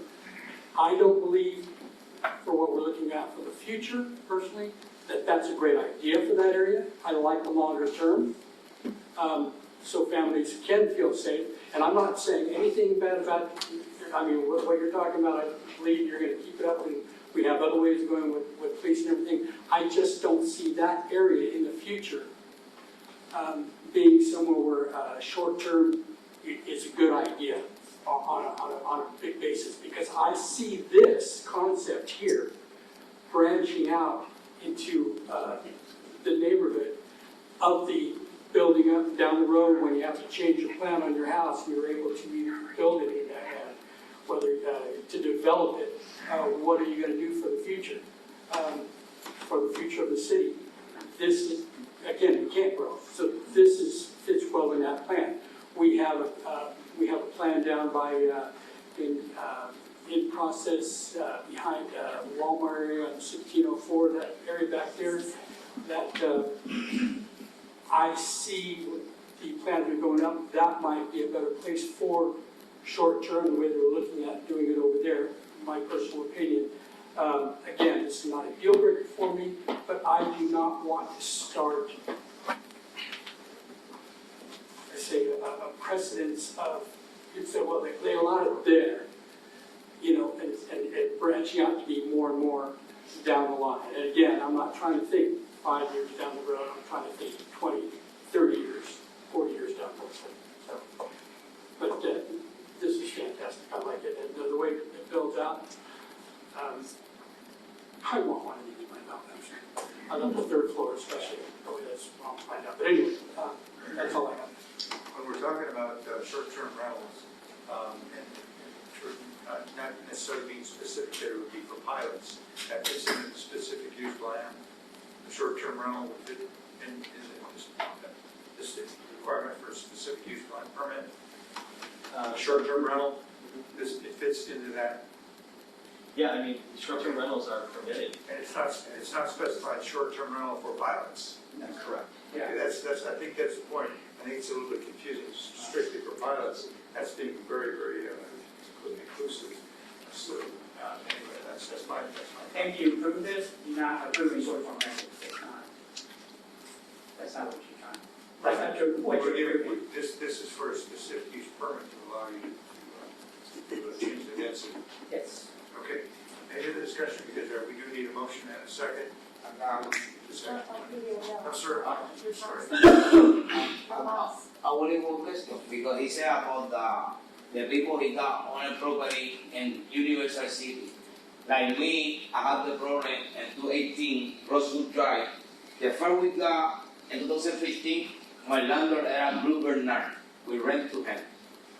The property, he sent the property to a company NCFRP-123 LLC.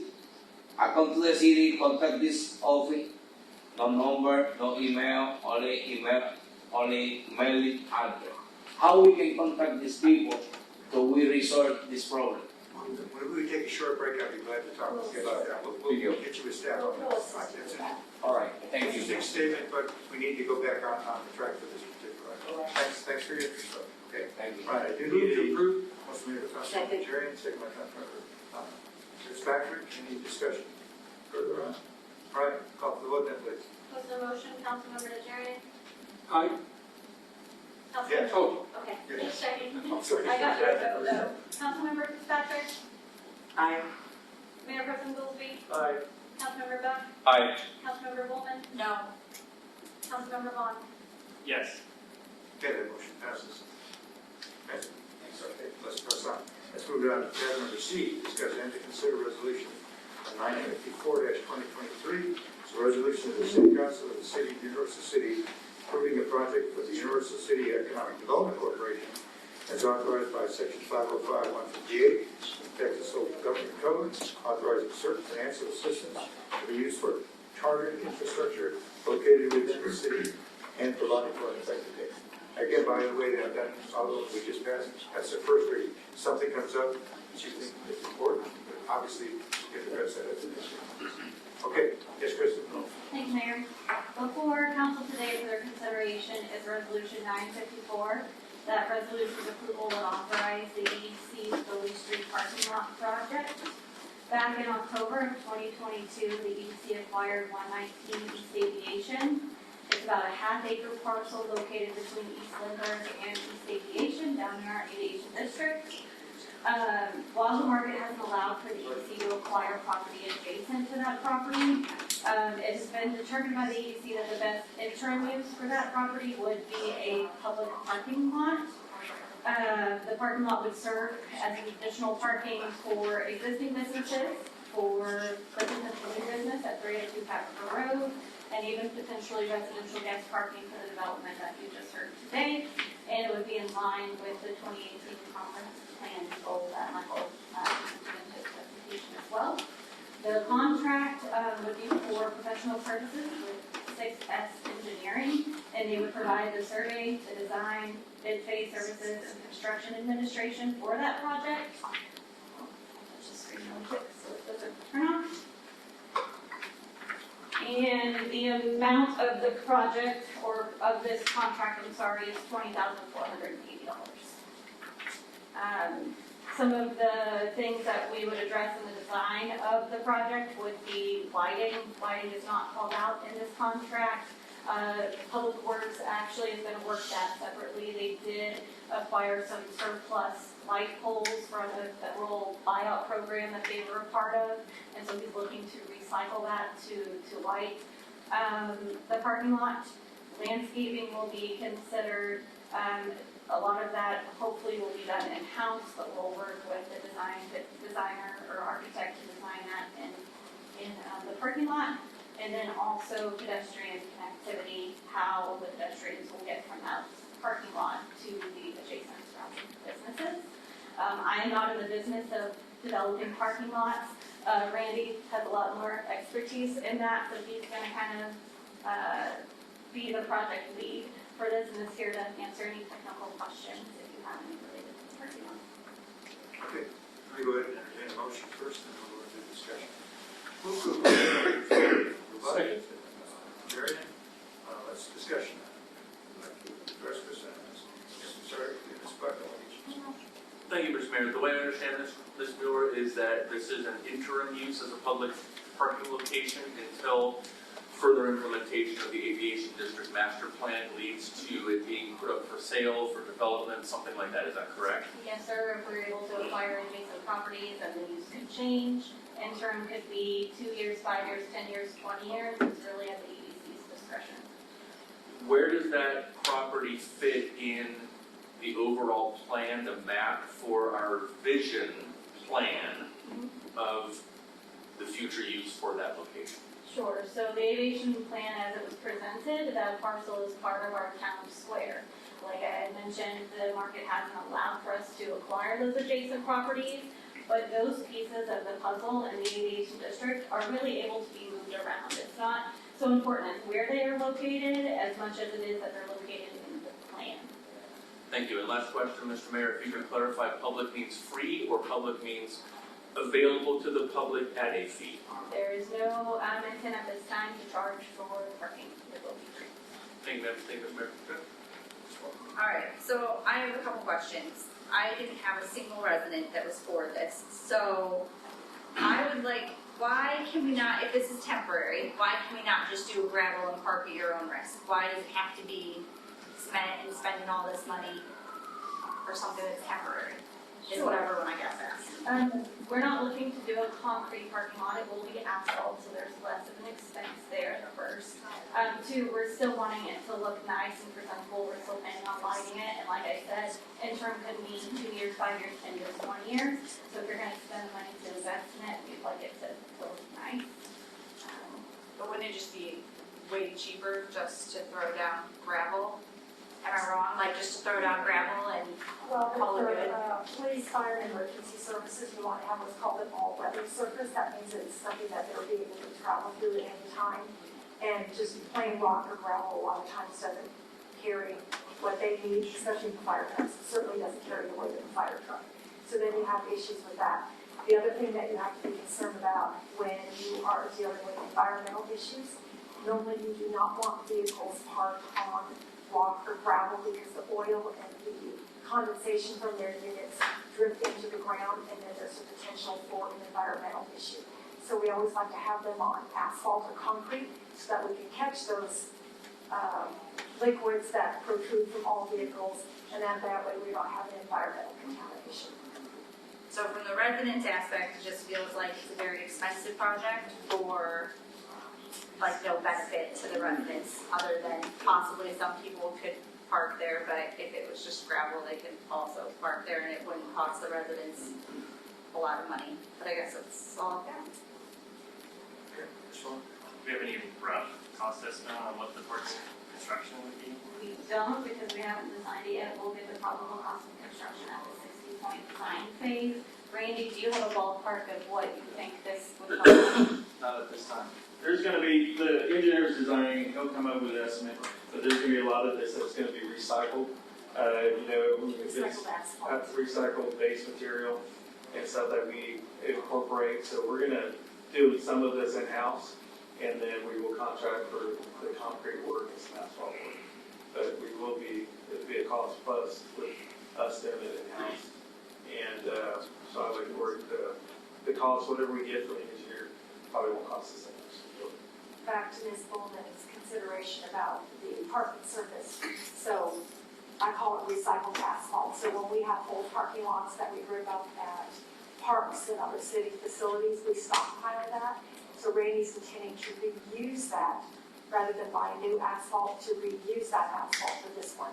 So it is a cost savings to the city overall. It's just hard to approve something if you don't know how much it's gonna cost in the end. So we approved $20,000 now, but we have no idea how much it's gonna cost in the long run to tell the residents that it's worth spending another $20,000, $30,000, $100,000, I don't know, because you don't know, so it makes it really hard to vote for something if you don't know what the full ticket's gonna be for the residents. But that's the purpose of doing the engineering study, is to pay them to get us all of those cost estimates and design. And if that comes back, and then at that time the EDC and the city council thinks it's cost prohibitive, then you stop the project. If they think that there is a benefit to the parking with the dollar value that it's placed on, then we decide to move forward with the project. So it's just, the first step is just figuring out what is the probable estimated cost of construction. And $20,000 is normal for, like that's a normal expense for a parking lot price? This is a small parking lot, so yes, for this size parking lot, it is. The bigger parking lot is in cost.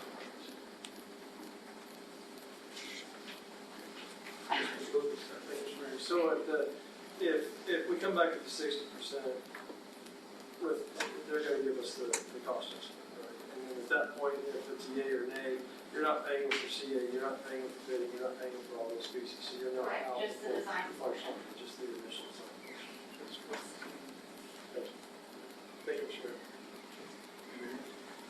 All right, we do have a motion and a second, then if there's no more discussion, let me call for the vote then, please. Councilmember Buck, Aye. Councilmember Najarian, Aye. Mayor Pro Tem Goolsby, Aye. Councilmember Bowman, No. Councilmember Patrick, Aye. Councilmember Vaughn. No. Okay, so that is 4-2. Passes. We'll move on to tab number D. Discuss and consider the 2023-2028 Emergency Medical Services Interlocal Agreement with the City of Church, Texas. Mayor Council. We have a special guest. Yes, this is Chief Jason. He is the chief of the Church EMS division.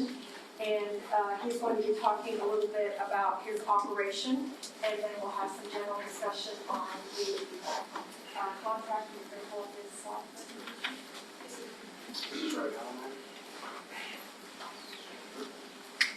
Thank you.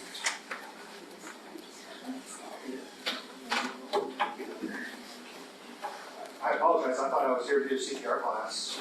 Every day I do some chest compressions and down, well, I gotta change my joke. It's probably getting old. So, Mayor, Council, I appreciate the opportunity to come over here and talk about EMS. We've had a long partnership.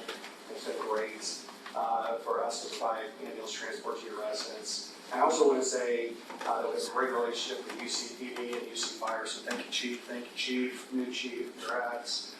As well. So I'll try to make this brief. I'm passionate about EMS, I talk a lot. So please interrupt me if you have any questions about this at all. 5 years ago when we started this agreement, this is what we look like. That orange outline is our area. We are now a medium-sized EMS agency, 230 square miles, and we serve a population of 150,000. This is what we look like today. So we added 3 trucks, one of them just right down the road at JDSA, San Antonio Randolph. So every time we add another ambulance, that's good for UC because the truck here at UC stays here and runs UC calls. This is our call volume by fiscal year. And that blue line is our calls for service, and then the red line is transports. And you can see for the last couple of years, we have gotten crazy busy. COVID, we call it COVID year 1, COVID year 2, we're in COVID year 3. We actually had a decrease in calls, as you can see, but we have come back firing with calls. This is a heat map of what we look like. We put ambulances where the calls are. And so you see that those heat maps, we do a pretty good job of putting ambulances where the business is.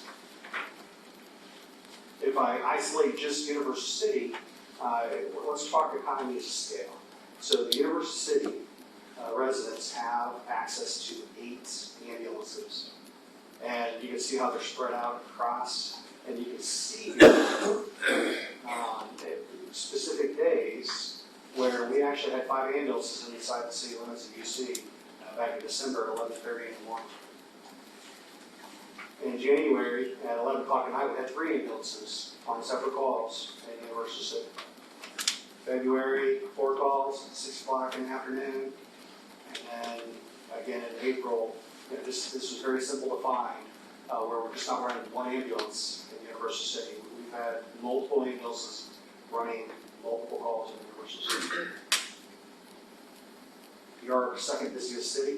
This is where all the calls are of the last 3 fiscal years. Civil is coming up fast, so don't call 911, but if you need us, call us. Response time, so average over the last 5 years, you can see it's actually starting to settle down a little bit over the last year and a half. About 6 minutes on average is our response time. Of course, we rely on UC Fire as well. Their response times get there first. You guys are well trained. So they stabilize the patient, and then we get there and we'll transport if need be. Let's talk ambulance fees. We haven't changed our fees in over 10 years. They've been pretty steady, but they are expensive. Average ambulance bill is $1,500 which is a lot. And we realize that. We try to keep fees low. We try to keep our tax subsidies low as well. We are actually run from the city of Schertz as an enterprise fund. So we're not a general fund department, we're an enterprise fund. And you can see the fees there, so they range, like I said, $1,500, and it's also by miles as well. So why is EMS so expensive? I get this question all the time, and this slide explains it the best. 30% of the time, we don't transport. We can't kidnap people. So we go to your house and say, hey, just want to check you out. And do I need to go to the hospital? Do I have to go to the hospital? We make our recommendation. But 30% of the time, we don't transport. Well, unfortunately, we can't send a bill to anybody. There's no insurance company that's going to give us any money for refusals. So 30% of our calls, we get help funding from. 25% for our area, people have Medicare, Medicaid. Mr. Mayor, you said to stop them if we have a Yeah, question. Do you mind? Thank you very much. You said that 30% refuse transport and you get no money from that. If somebody called 911, somebody obviously requested your services, right? Whether you transport them or not, they've availed themselves of your service. That's correct. Do you not even send them a bill? Yeah, let me correct that. If I go back to one side, there's on a calls $200 if we do something. We give some type of medication. So let's say it's a diabetic. We start an IV, give some sugar through their IV, and they wake up and they're like, nah, I don't want to go to the hospital. There is a fee for that. It's $200. But if we go to your house and you're like, hey, I think I'm having a heart attack, we hook you up to our heart monitor and we determine you don't have one and you don't want to go to the hospital by ambulance, there's no bill for that. We don't bill. Very well. Thank you, sir. Sure. Yeah, about 25% of your residents have Medicare and Medicaid, and because we accept Medicare and Medicaid, we accept what the federal government gives us. And so for those who have Medicare, we get about just over $400. Our average ambulance bill is $1,500, so we have to write off that $1,100. And then for those who have Medicaid, it's just over $200, so again, we have to write off $1,300 for those types of calls. So 47% make up the revenue for the less calls.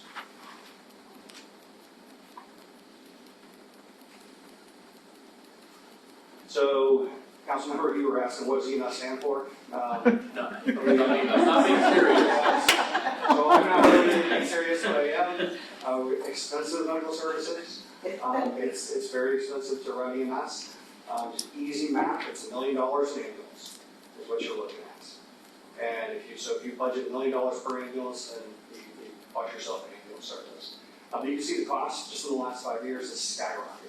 So we were looking at just the purchase of an ambulance and some of the equipment, about $379,000 5 years ago. Now it's over $500,000 for an ambulance. And so you can see those price increases. And it's basically an emergency room on wheels.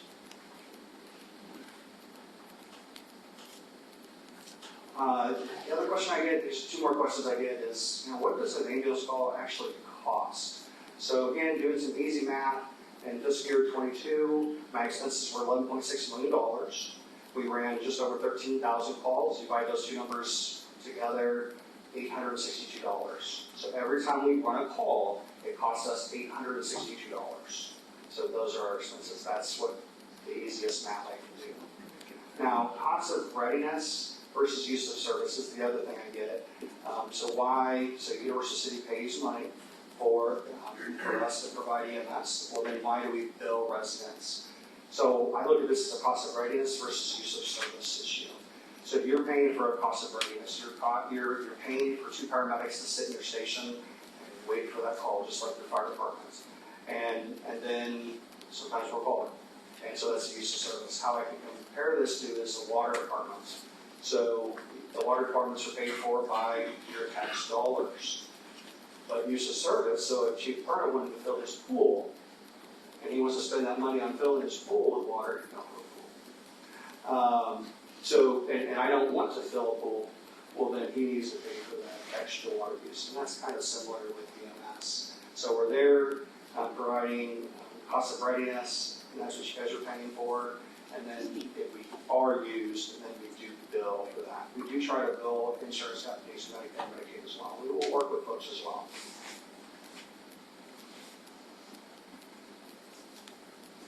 Just full disclosure, this is what all of our cities, and we also have the county contract for Guadalupe County, and then we have the base as well.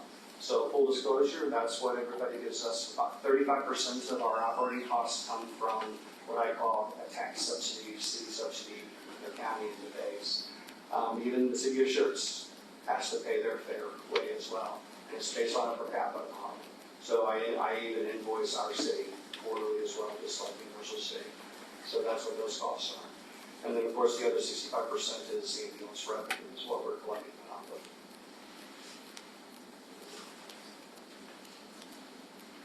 Real briefly about inflation, we've all felt this. You go to the grocery store and we're paying some pretty incredible prices. Same thing with our medical supplies, ambulances. You know, it takes 2.5 years to buy an ambulance. Right now, everything's delayed with chassis and chips and vehicles and chassis. And we've had a huge increase in inflation.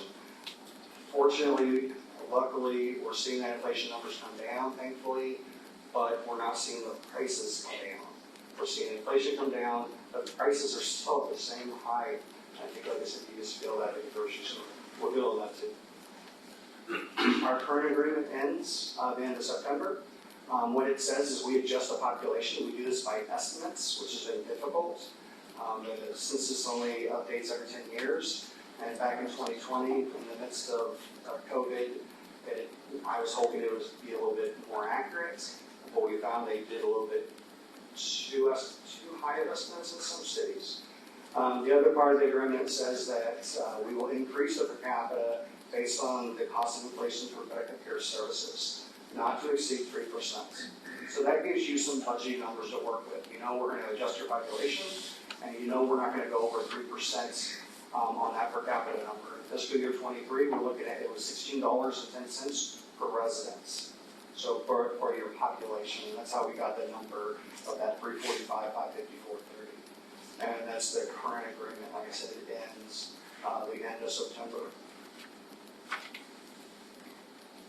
So even though we can go up on 3%, in March is usually where I see that number and that cost of inflation compared to the year before. And you can see last March, the actual number was 2.9%. We only went up 2%. I mean, I guess I could have thrown in that 2.9% as well. The March before that, it was 2.7. We went up 2%. We didn't go up the max. We could have done 2.7. Trying to keep costs low for everyone. In March 2020, unfortunately, inflation was 5.5. So we did go up the max 3% on that. Before that was 2.2, we went up 2%. March 2018, it was 2.1, we did 2%. And we also adjusted the populations as well. We are looking to have another agreement, 5 years, and it's not going to change too much. We did have a 6% increase in our per capita, so it's going from 1610 to 1707, mostly because of inflation. We'd like to continue to adjust population estimates as well, but not to exceed the cost of inflation for medical care services of 3%. For UC, we actually adjusted your population down, trying to again adjust that to where it looks a little bit better of a number. So you're actually seeing a decrease in EMS funds overall, almost $3,000. So it'd be $342,742. I'll be more than happy to answer any questions.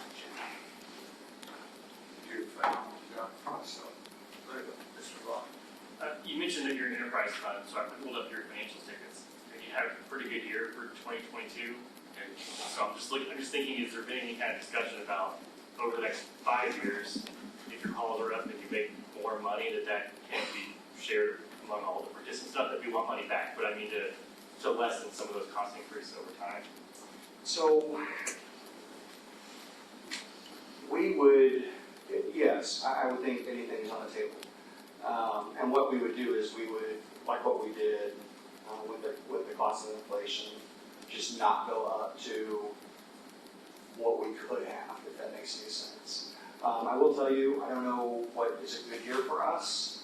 I actually had to write off some bad debts at our city council tonight that I got out of, thank you. But I write off about $2.6 million a year in bad debts. So that's, which would be included in this. It is included in that. Top line is about $9.5 million. and you netted about 1.3 on that. So it's, I mean, I'm not trying to, like, it's good, I'd rather you have that than be in the hole. But I just wonder over, since we're locking in over 5 years, if there's any opportunity to, if you come out really well at the end of that 5 years, that we get consideration. If I had my way, I wouldn't charge the cities anything, if I was collecting them out that way.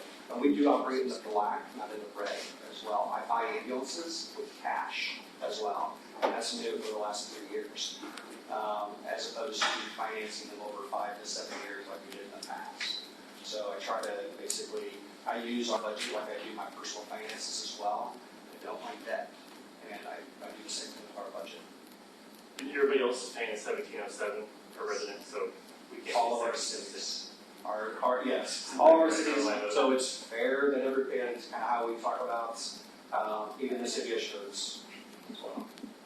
In the contract, it talks about dispatch, that it has to go through you. Can you just talk about that briefly? So if somebody calls 911, where's the call going and how does it get to you? So it doesn't have to go through us, and how it works is a little archaic, honestly. So you guys actually dispatch us. Our ambulance hears that. Our dispatch center is listening as well, and they then dispatch us as well. Now, what we do here, though, is we also provide pre-arrival instructions. So if you have a case where somebody is trying to do CPR, you can actually forward that call to our dispatch center, and we will give them pre-arrival instructions on how to do CPR or how to do any type of care. So all of our dispatchers are trained that way. So our dispatchers are answering first? Is that what's happening? Or yes. And then they're calling you if it's a ambulance call? They can transfer that 911 call. It's very seamless. But they're dispatching your rescue, so your fire department, so there's no delay. If our ambulance is in-house, we hear that as well. And we start making our way to the ambulance as well. And then our dispatch center is listening to the radio. When they hear that, then they dispatch that. It's through the CAD, so that way all the times are documented accordingly. Okay. Yes, ma'am.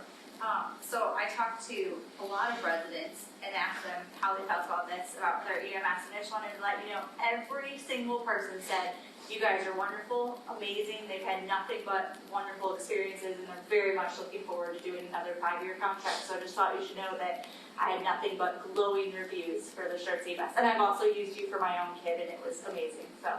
It's good to hear. The only complaints we get no complaints about our patient care. Our paramedics are great, so same thing with your firefighters. It's usually about a bill. It's about every other month we get complaints about the bill, and it's unfortunate. Now we are actually looking at, it says City of Shirts, or Shirts EMS everywhere, ambulances. We are actually looking at adding some additional lingo. We're going to be talking to you, of course, and serving these communities as well. We like that as well, because there is some confusion every once in a while. It's like, well, why is Shirts here, transporting here? So we have to explain that. And I might add, as a pitch for our fire department and their training, so we use EMTs, but a lot of our fire, actually I think most of our older firefighters for sure are also EMTs, so that's why if they're not in station or they're on a call or further away when the call goes in, that's why our fire department can go and address that resident's needs first and while they're back. So that's actually something Jason and them helped us do 2 years ago. We got us our first responder license. So Shirts was instrumental in getting all of the agencies registered with the state as first responder entities. So all of our guys are all trained and we carry our own license now as first responders. So that was done by Shirts. So I can't say nothing about you. this was that. I had the opportunity recently to get an up-close tour kind of an ambulance and really learn all of the things that are in there and all the capabilities. And I have to say I was really blown away. And your comment that you said very quickly, it's like an emergency room on wheels, really has the ability to serve as an emergency room on wheels. It was very impressive. Yeah, one of the things we're now carrying is whole blood, which is just incredible to think about. So that's usually maybe you're thinking about maybe a helicopter, but we now have it that we can give as well. So thanks blood. Well, I think we have mutual admiration here, so I'll be glad to entertain. Second. Jared, second. Further discussion, Barry? I'd like to make a comment, Mr. Mayor. Thank you for coming out tonight, I appreciate it. I would just like to say that I'm throwing my full support behind this because $342,700-ish to provide the residents of our great city with a capable, ready, and responsive EMS service is something that I fully support. So thank you very much for you coming out here tonight, I appreciate it. All right, let's go for the vote then. Councilmember Najarian. Aye. Mayor Goldberg. Aye. Councilmember Bug. Aye. Councilmember Bowman. Aye. Councilmember Fitzpatrick. Aye. Councilmember Vaughn. Aye. Motion passes. I'll tell you what, we've gone 2 hours now. Let's go ahead and take a quick 5-minute break. Right now. Excuse me. I didn't see anybody objecting to that. Everybody, we'll go ahead and convene the meeting. There it is. Collected and shook. Didn't see you, though. All right. All right, let's move on then to tab number 2. Discuss and consider STRAC Interlocal Cooperation Agreement and Business Associate Agreement, Southwest Texas Regional Advisory Council. That stands for it. So I'll turn it over. Yes, thank you, Mayor. This is actually a software program that is used by the fire department for patient care as well as fire emergency resource tracking. And so this particular contract gives them the use of that service. That's the first part. And then the second half of it is a business associate agreement, and that's basically dictates how the data that's provided is protected. Any questions for Chief Murray myself? Do you want to add anything to that, Chief? Just one of the great things that the image trend is who they're transferring from, which was to have a PCR before. Well, what's going to be great about this, it's also going to take place in our emergency reporting, which is our RMS system. So it's really great that we'll be able to get rid of that this year and combine those services, and now we'll be able to have it all in one location, which is going to be great. And at a lot cheaper cost. Let me go ahead and entertain a motion and see if there's any questions. Move to approve. Councilmember Patrick. Second. Councilmember Jerry. Okay, open for discussion. Any comments? So it's going to be much more cross. Okay, let's call for the vote then, please.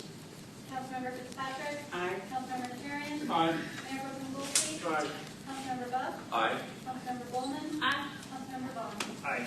So that motion passes. We move on then to, there's another note tab about tab 4. We're going to have a public safety presentation. Thank you, Mayor. As you well know, when some of you were out on the streets knocking on doors and getting to know our residents in our city a little bit better, one of the comments that came up, and actually almost comes up every year, is about safety. And, you know, it's a nebulous term. What do people mean when they say they don't feel safe? They don't feel safe in their home, they don't feel safe in their neighborhood, you know, they hear sounds, we don't know what that means. So the general discussion that we have is, you know, maybe we can have a public safety presentation. So I've asked our 2 chiefs in residence to go ahead and put a presentation for you, which they will do, and then of course we'll answer questions when they're done. Chiefs? Good evening, council, citizens, and staff. Thank you. So we weren't really sure the direction or what council had intended by this. So what we thought we would provide is like a state of the union type of addressing, giving you a rundown on some resources that we've acquired in the last year or two. Some statistics on call volume and some of those types of things, and then entertain questions if that sounds okay for what you have planned. It's really difficult to anticipate your questions, so we'll see what we can do about trying to answer all your questions.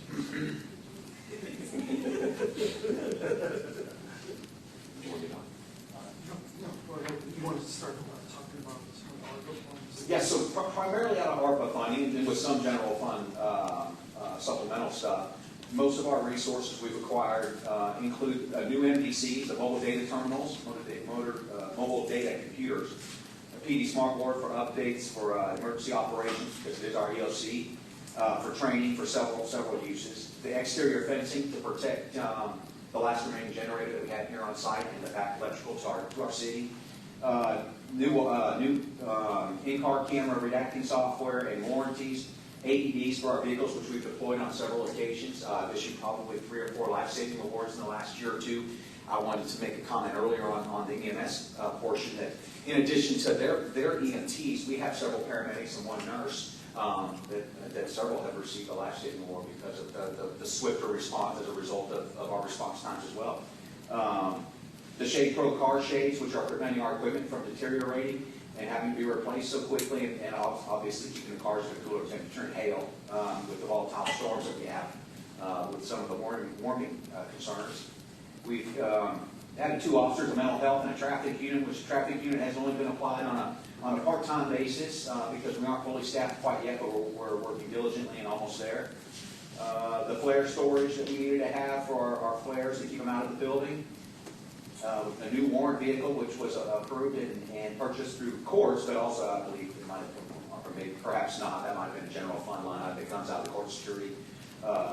PD vehicle cameras, the Fence Pro shading that we have so that we can have some discretion on what we're carrying in and out of our building, and also to provide a little more discretion for prisoners that we might be transporting, things of that nature, so we're not in business of humiliation. We had 1 shield when I arrived here. 1 shield, and I know that we all know the fallout surrounding Uvalde, correct? And I was, however you want to look at this, fortunate or unfortunate enough to have been there shortly after it came to a close. One of the observations we made was that we were the only agency there with a shield. Now we know that there was at least 1 inside. Okay, I'm not here to debate that, but I was appalled that no other agencies having deployed ballistic shields. One of the first purchases we made when we got here was additional shields. We had 1. It was used for high-risk warrant service, and we realized quickly that we needed 1 in every car, so we immediately staffed 1 level 3 ballistic shield, which is rifle rated, for every unit that we have. A new ATV, which we use obviously at the creek the majority of the time, but for special events and certainly for the suicidal subjects that wander down towards the Citadel Creek, for missing kids that we get down there periodically, for criminal mischief at the golf course or the frisbee golf. It's used frequently for looking for transients in some of the more difficult areas to get to. IFAC headrest kits in every one of our cars as well. Those contain stop-the-bleed type stuff, the tourniquets, things of that nature. Again, in preparation for active shooters. It's not if, it's when. We subscribe to several mantras here. One of them is love is an opportunity to use preparation. So we believe in being prepared, and CM Turner has been extremely gracious in her support of that endeavor, again, to provide excellence in service to our citizens and make sure that we're ready to answer the call when it comes out. New patrol unit shotguns, our previous ones were 25 plus years old. They were here long before I got here the first time in 2002. Cut several new ballistic vests, not a full turnover, but several new ones to accommodate the new employees. A breaching tool, a kinetic breaching tool that we've used several times on high-risk warrants, and that will prevent our officers from going out on workers' comp from throwing a shoulder or a back or a knee or hip or anything else. As you can imagine, swinging a 40-pound ram into a door can create some significant twisting and torquing issues. This kinetic tool, you hold it in place, you launch it, it blows the door open for us. I say blow, it's not a charge. And it just punches out, smacks the door open. It works fantastic. We did a house apartment up here on a very serious call with a 2-year-old that was critically injured and will remain that way for family violence. Stepdad or daddy was beating on a 2-year-old. Anyway, when we served this warrant, blue suiter out here, by the way, disgraced our country and the Air Force. But nonetheless, we used it up there at Arya Grove, and it worked fantastic. That'll save the city money in the long run, and it'll serve us well and provide a faster entry and more guaranteed entry. A forcible door entry training, Chief. I think I left that on mine. I didn't mean to. That was a joint one that we got together. And Chief, I'll turn it over to you. Good afternoon, Mayor and Council. Thank you for that. You speak a lot slower, I gotta tell you. Just saying, I have trouble listening that fast. I recognize he's just as high strung as I am close to this. So, I just wanted to kind of mention, obviously it's really hard for us to anticipate the questions that you may have. Obviously the fire department, we aim towards being transparent, obviously. Our jobs are difficult. I was fortunate enough to work with this group for the last 5 years as the assistant chief, and now I get to work with them in the capacity as the chief. But we're running record calls. Our guys are extremely busy. On top of running all the calls, we're in the community. We have fire prevention, our canine dogs in all the schools. We just got done running Heroes Camp. We had 23 kids in the fire station all week. Some of you I got to see at our graduation on Saturday. So we're just like all the other agencies, But when it comes to the equipment, we're very fortunate here in Universal City that we've been able to leverage some of that ARPA funds to get us some of that state-of-the-art equipment. And some of those things that we were able to do this year is get that shoot time out the door. We were able to pick that up through station alerting. Schertz EMS has a station alerting system in our station. It's called the Phoenix system. They paid about $80,000 to have that system put in, but it only dispatches Schertz EMS. So we did our homework and we studied, and our guys had taken little lights off of the vehicle and put them up in the gym and some other places where when the tones went off, it would light these old lights that they had to try to get their attention when the music's on and they're lifting weights. We made do for so many years. We were fortunate enough to use some of that money and get a station alerting system in there. Now that activates these guys no matter where they're at, bathroom, bunk rooms, gymnasiums when they're working out, and it gets them out the door quicker on that call because not only do they see the light come on, it's giving us pre-alerts that are coming out on our phone and in the station almost a minute and a half before the actual dispatch sets the tone, which is getting our shoot time out the door much, much quicker. It's been great. We did it for about $36,000 versus $80,000 with that Phoenix system, and it does everything that they were able to do. Obviously, Chief spoke on the mobile, the CAD systems now. We didn't have that when I started. We were pen and paper on everything, patient reporting. We have CAD. We're getting real-time, up-to-date info as we're responding to the call. We have sent all of our guys this last year through the Chief, I don't know if you mentioned that, mobile integrated AEIR training, which is the active shooter. We've been over there. Obviously, in light of Uvalde, it's been very critical to make sure that our city is prepared. If that emergency was to arise in our city, we're ready. So prior to sending them, if I may say something, sure. Prior to sending them to that school, which by the way we partner with DPS and Schertz School District. That was one of our goals when I arrived here was take advantage of a couple of these vacant schools we had on the south end. Schertz was accommodating with Rose Garden. We've had a carte blanche for the last year and have ran nothing but active shooter training through that school. And the air class, which is here, active incident, active response, engaged, or it's the cooperative response, integrated response. Thank you. Prior to that, though, we have had on the books plan for our agencies, collective agencies, to do a joint active shooter training, which we did at Coronado in concert with their in-service trained teachers and with the support of the principal there, where we conducted a full-scale exercise utilizing some of our employees and several of our Citizens Police Academy volunteers to conduct a readiness assessment. And so those are the types of things that we are doing for the city and continue to develop. The collaboration between PD and fire and making sure our guys have the right equipment has been phenomenal by the city and making sure we're at a ready state. Fire now has ballistic vests and helmets so that they can go to these warm zones and start treating folks. That was important to us and a big tool. We've used it real time with shootings that we had last year. In fact, after the budget workshop last year, I ended up sleeping in my office on the cot I brought with me from Castle Hills because we had a shooting at 10 o'clock. As soon as we wrapped up in here, we went and worked that shooting over at Sable Ridge. Gangsters out of Compton. The fire was able to suit up and come into that warm zone as we covered them. The scene was not entirely secure, but there was a person bleeding out there. So these types of things that take dividends in real-world application.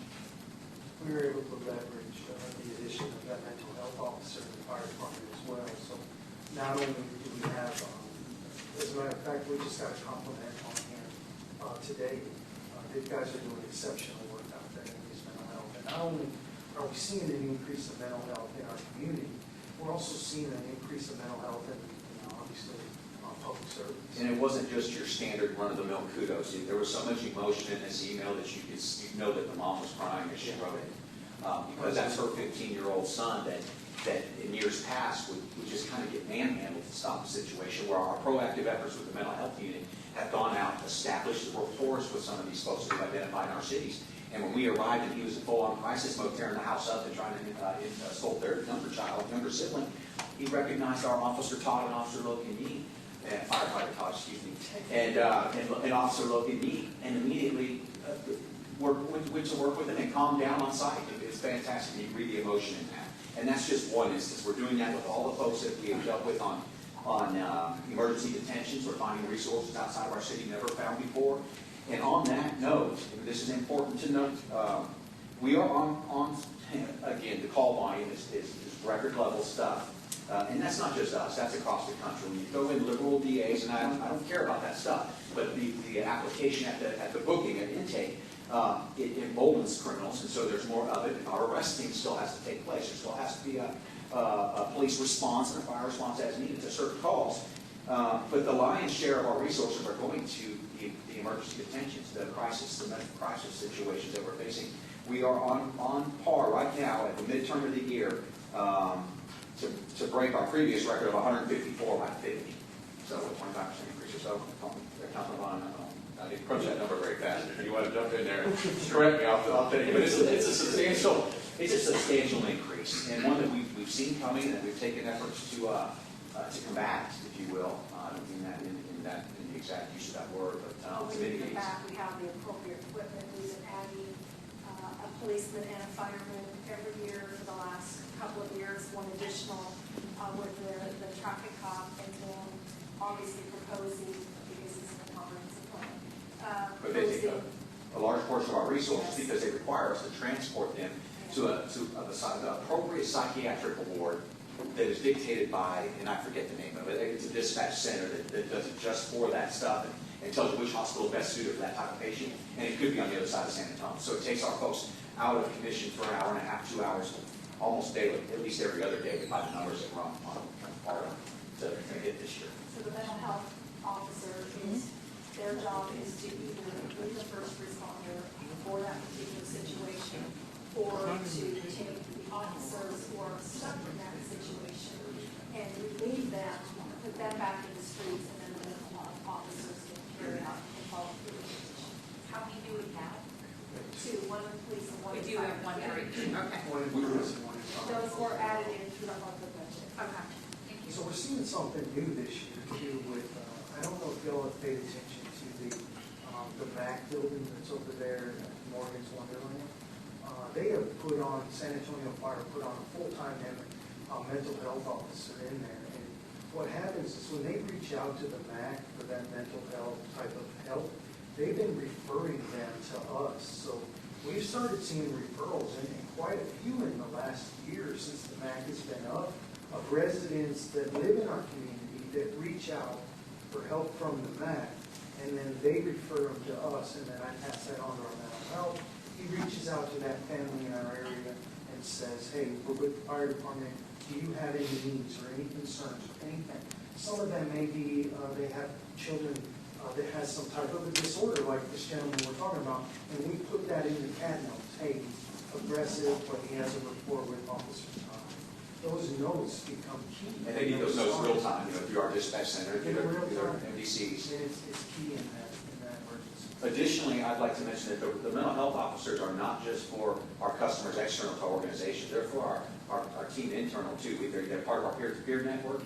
And as anybody knows, as I've told the Citizens Police Academy numerous times, law enforcement per capita leads the nation in 4 categories that I'm not proud of. I'm proud about everything about this profession. I'm as passionate as it gets. But we lead it in chemical dependency. We lead it in divorce rates. We lead it in, I always say this backwards, but it's in high mortality rates. We die young and fast and often, sadly. Your average age lifespan is 62, and that's a generous age. It's usually 59, honestly. They just give us 62 so they can keep pushing our amortized retirement out. Actually, I think TMRS is 72. That's not happening for your average cop. It's 62 on our And finally, suicide. There's something inherently wrong with the profession and the extended exposure to life's worst tragedies, right? We know this to be a fact. And so those officers also serve in that capacity internally to our folks and not struggle with an incident. And we see plenty of heinous stuff out here from everything you can imagine, family violence to murders, to shootings, to carnage at crash scenes. And those aren't one-offs, those are anomalies. We're a busy city, a busy suburb. So you mentioned the adding of the additional firefighters and police officers each year. Our guys operate at a 5-man minimum staffing. There's some rules that we need to adhere to through NFPA. That's that 2 in, 2 out rule, so we can't drop below that 5-man minimum staffing. So we've said for years, look, if we can keep that minimum staffing at 5 and we bring that additional fireman on each year, it has cut our overtime. There's built-in overtime naturally based on the firefighter schedule. But that additional overtime that we because of minimum staffing. We have watched that number decrease every year by adding those 2 additional firefighters.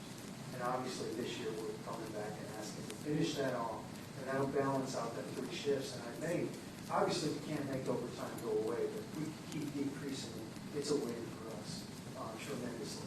So we're very thankful that you've been helping support that. Thank you, Chief. Any specific comments that anybody would like to add? Mr. Ron, then we'll give this home. Well, I'd like to apologize to you guys for making you come tonight. It's kind of my request. No, sir. And making you stay this late, so I apologize for that. No problem. I know my police academy buddies up here probably know all of this, but I don't. So my goal was to hopefully hear you tell us a little bit about what your policing strategy is for the city. And in the reports that are usually in our packets, I don't really know exactly how to understand it, but you've got the 5 districts. And do you track response times by district, or do you try to have an officer in each district, or how do you manage that? A little of both. A little of both, yes, sir. I mean, we also hotspot police, right? We know our trouble areas. We know our higher volume areas. So yes, a little bit of all 3. We certainly don't have patrol lines in every district. So at some point, there's officers on every shift getting through every district, and certainly we shoot for every street. But that's sometimes difficult to do when you're chasing calls. Our overall call volume, not just emergency detentions, is on record pace as well, which includes all the other calls that we do get. Whether it's transients, whether it's social services, whether it's counseling somebody, whether it's arrest, whether it's criminal mischief, all the other calls aggregated. So yes to all of that. And if you wanted to ask about general philosophy, the first and foremost thing we do is hire the right folks. And Jim Collins, get the right people. And human resources are not your greatest asset. The right human resources are. I spend an endless amount of time at the local police academies, where I also am an adjunct, and recruiting for our city. We start with hiring the right folks, get the right human resources that are your best asset. And so we get the right mentality in here. Status quo doesn't work here. Start with proactive policing, community policing, minded folks with high integrity, high character folks, and that's what we look for. So it starts there, Councilman Vaughn. And then from there, it goes to bringing value to our team. And that value comes in a number of forms. It comes in traffic enforcement. It comes in foot patrols. It comes in community relationships. It comes in throwing a football with a child, wherever you might happen to pass by and see it, or shooting a hoop somewhere. So the philosophy is a large umbrella, and it encompasses a multitude of approaches that I think over time we have seen is the right approach. Partnering with the community. The greatest form of policing we have are the citizen phone calls that we don't get that often, that we encourage incessantly. In every document we send out, in every Facebook post, or everything, please follow us. Please notify the police of anything suspicious. No, if you're contemplating calling us, it's already too late. You should have called. That type of messaging is going on constantly, because y'all can be the eyes and the ears. There were places that we can't put a cop on every street every minute of the day. We can't be everywhere. We have a finite number of them, as you know, 3 on shift, usually sometimes 4. And for a busy suburb, that's a demand. But one that we're holding down, we're getting backlog on the CID end, the investigative end on the back end, because patrol begets CID. As patrol calls go up, guess what else goes up? CID work and effort on the back end. We have the same number of detectives that we had in 02 when I started, that we had 20 years before then, 3. And our call volume has gone up exponentially since then, obviously.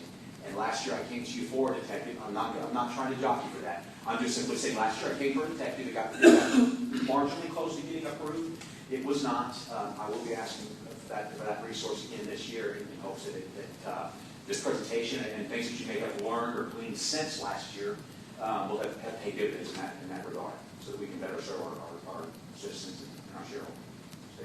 Where are we? Can you give us an update where we are on staffing? Are we so we're all the positions we've authorized full? Absolutely. So we're authorized 34. I'm asking for a 35th. We're authorized 34. One of those is the ARPA, and one's a traffic unit, of course. We probably are sitting at 31. I say probably. We have 3. It's kind of dynamic and fluid. We have 3 in FTO.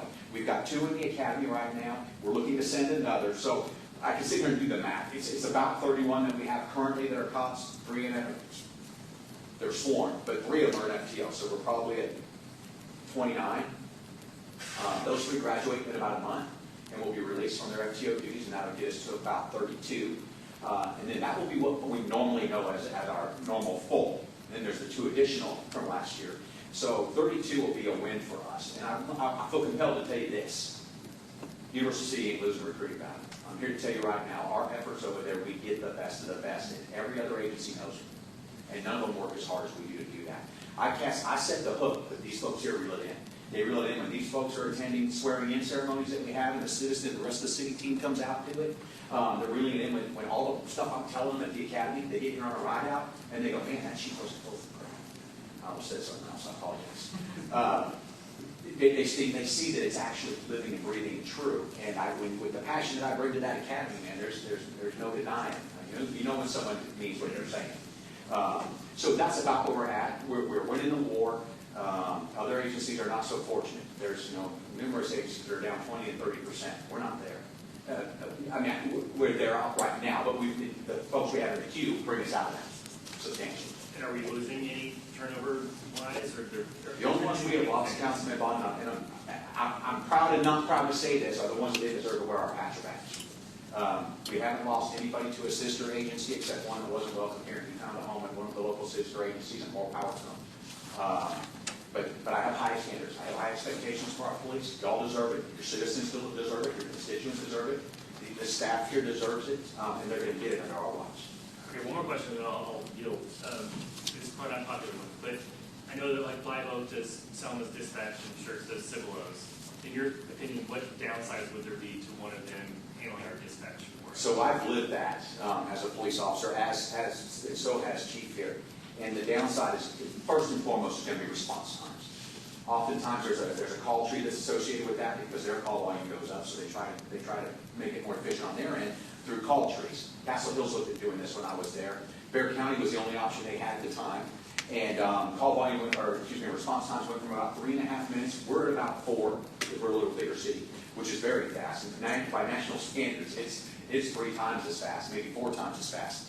And with the population of ours, a sensitive population, an aging population, response time as I get older, as Father Time was undefeated, I know that I want a fast response time. So response time would be the first concern that I would have. And then we have a laundry list, and Chief can speak to some of those things while I pull that up. I'm fortunate enough, Councilman, to work for a couple cities who have transferred their dispatch centers and have somebody else do it. One, I challenge you to listen to the services that go out. So like Congress, for instance, got rid of their dispatch, went to their county. The residents, in their time of need, they need emergency services. They pick up the phone, they go to what they call call takers. Those call takers say, do you need police, fire, or EMS? And then it's that call taker's job to determine where that call goes from there. So there's a delay in while this is all happening. Sometimes they even wait on hold while they're screaming and need help. They go into a queue where they get put on hold, then they get transferred, and then they say, okay, we're getting you to fire, we get fire. Now fire has to call us and get us going on the call, so there's a huge delay in that time. When I worked at the sheriff's office before I was at Kendall County, they gave up dispatching and gave it to the city of Birmingham. Every one of the cities or counties that I've worked for in my years, 30-something years in the service, have all regretted.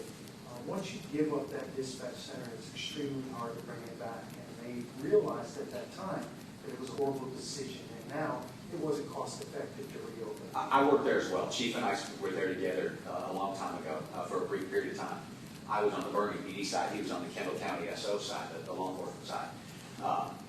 I heard their, I felt their complaints. I heard them. We broke bread together. They weren't the priority. Birmingham PD was the priority. The reality University City doesn't become the priority. We're not our own dispatch center. Nobody's going to take care of your city the way that you take care of your city.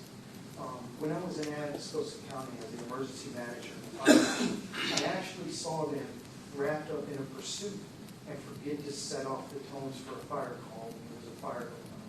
There was 2 dispatchers, both extremely involved in the pursuit. They took a 911 call for a fire and got caught up in the call, and this one thought this one dispatched it. This one thought this one dispatched it. In all reality, they missed that call and they never got dispatched. Additionally, I want to talk to some efficiencies that go away. Efficiencies in investigations when our detectives can walk down the hall and run somebody right away and have a real-time criminal history in front of them. Deficiencies in fusion intelligence, TLEDS access, regional bulletins and BOLOs, teletypes, weather updates. Applicant processing, we lose out on the Bear Metro grants that provides most of our equipment in that dispatch center. That dispatch center runs primarily for just the cost of salary. So when you look at outsourcing that cost, minus the cost of your current salaries, you're down to $170,000 perhaps, somewhere in that range. Not a large sum of money for the response time and all the benefits the citizens gain by that, as well as the efficiency that our officers gain in serving those citizens.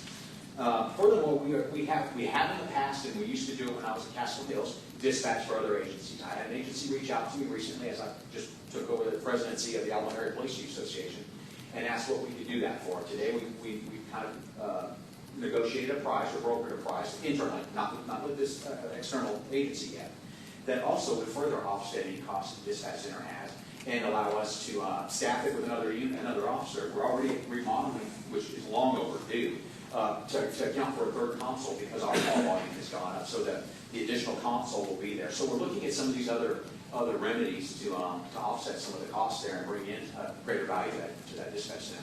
You know, we have a saying, good is fine unless better is available.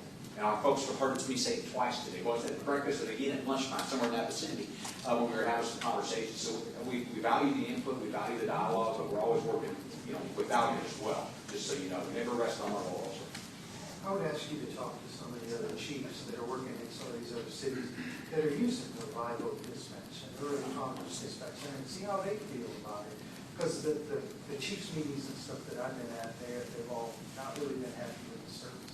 I think that if anything, if we're going to look at costs effective for our city, making sure we're taking care of our city in the way that we have been with our quick response times, we should be considering being that big city to take on other agencies and say, we'll make sure we're taking care of our folks, but we'll also dispatch. 2 points, real quick, 2 points. Our dispatch center transcends the entire city. Animal control, public works, certainly, fire, police. It's not just a first responders thing. Transcends the entire city. Walk-ins. Just the other day, we had a walk-in, a dog bite. It was an attack. It was a felonious attack. Grandson sicked his Belgian Malinois on his granddad. Belgian Malinois was an attack dog. Yeah, it's very bad. Councilman Buck, I know you know what that is. It's the ones you see on cops and stuff that are just it's crazily athletic and have the bite, the bite strength of no other animal. Anyway, almost took his thumb off. They knew that there would be somebody in this building when they got here. And it was after hours. I happened to be still up here about 7 o'clock. That's one of thousands of examples. There were people that walked in a while ago. Did you have something to add on how efficient it is for you, Randy? I know you mentioned something. I forget. Like getting ready to dispatch, I would have to, for public works, have to contract out a third party to answer my calls currently, and they charge by the call. So that would be animal control, streets, parks, everything and anything. And they read from the script. So they're reading from the script, then goes to whoever I have a call, and then they got to answer all the questions. So it's a domino effect of how it affects I the believe they're monitoring all of our fire lines in the city too, because it's a 24-hour center. So if that was to go away, we would have to have an independent third party monitoring all that fire lines. That was the other point I wanted to make. The chief for EMS spoke to a point here earlier. He said because our dispatch center dispatches fire and police right away, their boxes, their ambulances that sit in our firehouse often, and usually there's one in there every day and almost every time of the day, or get that early response time as well. So their response times for our city are faster because of our dispatch center assigning our folks a call. I can speak as a subject matter expert and what you hired me to do, but I understand the efforts in cutting and saving money. I fully get that. I don't think the bang is worth the cost effectiveness is here. It's not worth the bang's not worth the buck. But obviously that's a council decision at some point. Thank you again, guys. Bet. Okay, I'm going to try so we're not here forever. I do have a couple questions. You might not have the answers for these, and that's fine, and you can touch base with me later. Do you know how many hours our police officers are actually on the road patrolling versus like at their desk? Do you have a ratio or no? Or that would probably take me more of my time to try and flesh that out. I can tell you, if I see them at the desk, I'm on their case about what do you got, what are you working on, and why aren't you on the road? But as call volume goes up, you spend a little bit more time at the desk, right? Yeah. And that's another reason why you need a cop or two every now and then, so that you can keep folks on the road and still take the call volume. To give you an exact number, but I can tell you, I am very proactive in hit the road. I don't want you wasting time. Get your shit turned over, get your stuff, get your gear, get on the road. And no one demonstrates that more than myself, so they don't have, there's not much of an argument for them to make on sloughing around in the office. So you said there's 3 to 4 police officers on a shift. You would like 7 on yours. I would like 5. Is there a reason yours is so low? Okay. No, there's not. But if you look at his whole numbers, it's 21-ish, plus command staff. Yeah. We have more than that. We have 3 shifts there, but we also have a few detectives. We have command staff. We have our training officer. So 3 was what our minimal of staffing levels have been, and since the history of, I don't remember it ever being lower. We work with 2 often. When there's 3 on and one has to transport or take an emergency detention to somewhere across town, it's only 2 on. Typically, police operate alone versus firemen. Or together, I get that. Exactly. I'm just saying, As a like, would team. you like more than 3? Would you like I mean, more? yeah, so- What makes you feel good? So oftentimes, to more accurately answer your question, usually if it's certain daylight hours, myself, I'm here, CID's here, we have extra coverage that's here. On the road is typically 3 to 4 officers every night, and our sergeants are very good at this, and they know that I'll quiz them and pop in from time to time. I was in here Sunday and I was in here yesterday. That's not required. I'm an exempt employee as well, but I feel compelled to pop in here, make breakfast for our team from time to time, and let them know that I can walk in any minute. You better not be in here jacking around and not bring our citizens value.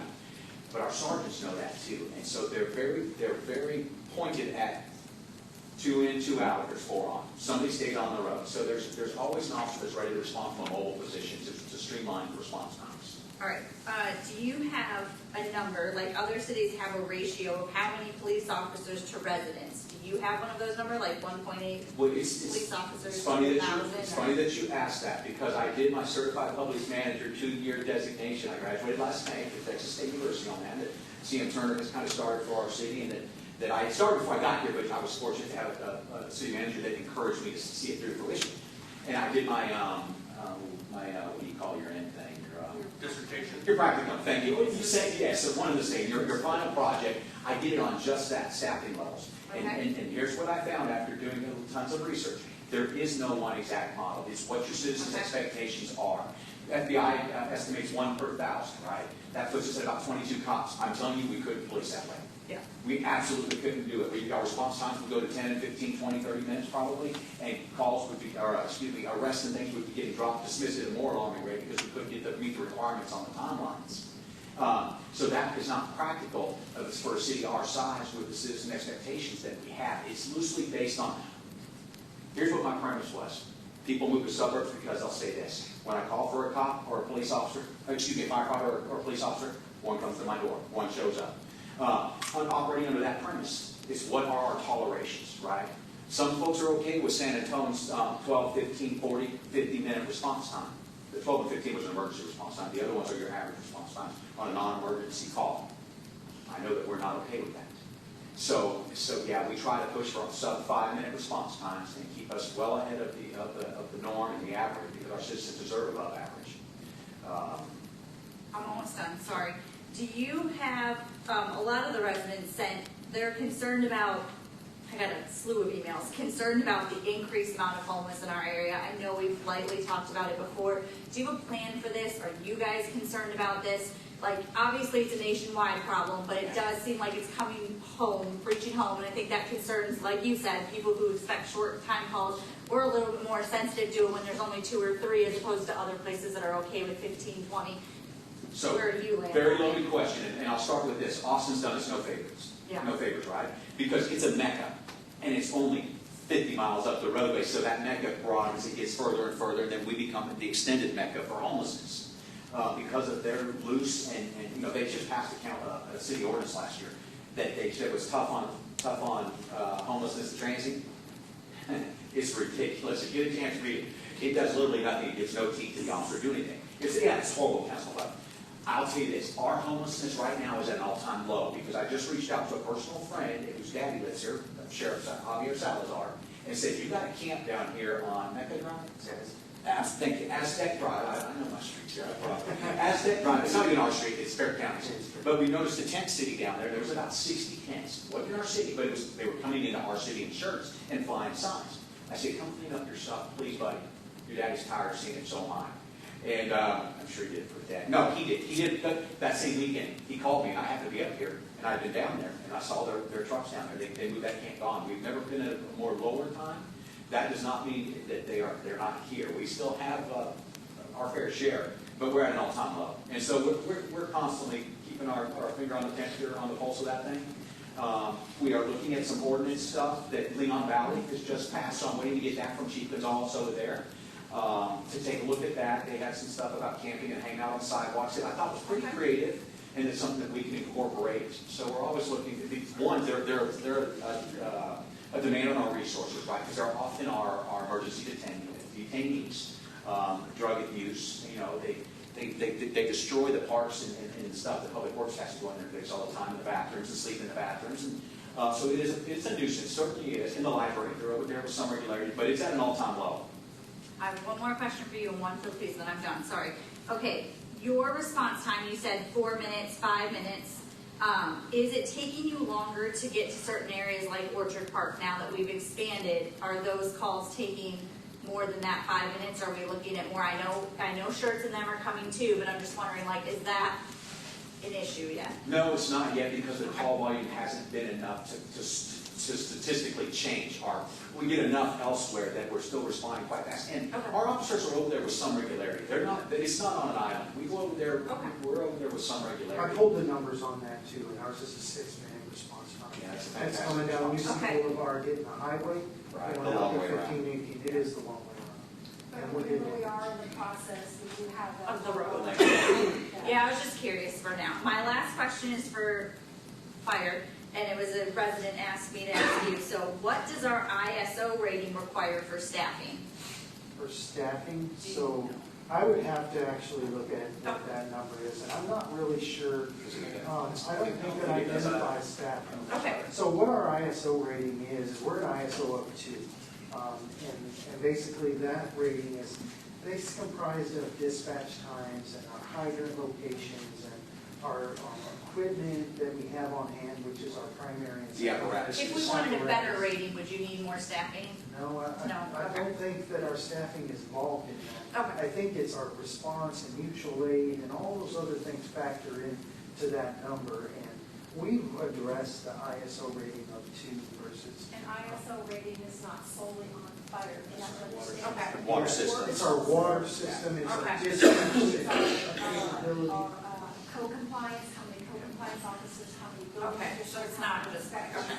it's more encompassing than just. Our staffing really relies on NFPA and what that national standard is. And that is, obviously, the NFPA states that for every 2 firemen that are inside the home, we have to have 2 firefighters outside, ready, in gear, breathing air, to go in and perform that rescue.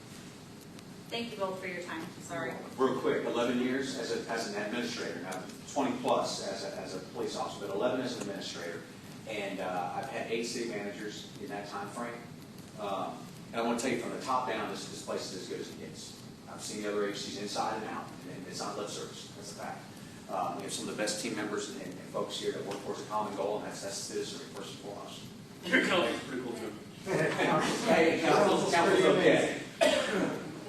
You know, I urge you guys to come out. Christina was fortunate enough to see the group of guys that we had here, and they're all in. And I've never worked with a better and more amazing group of people than this right here. I'll make the pitch for Public Safety Week, which is our opening day for the pumpkin patch. If you really want to see. Right before National Night Out. If you really want to see your police and fire reaching out, being interactive with the community, that's the place to see it. Listen, we're an open book. Just clear with City Manager Turner, and by all means, if you want to visit, we're happy to do it. I would also recommend, just if we're pitching events too, which also plays into a lot of things in our community, that it's not unusual to see some of our newer police and fire people doing patrol during the movie night. They're not there to make anyone safe.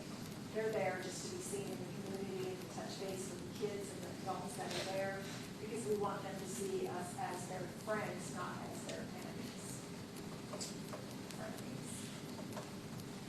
Thank you. I hope we answered all y'all's questions. Fantastic presentation, guys. You're not too enthusiastic about what you do.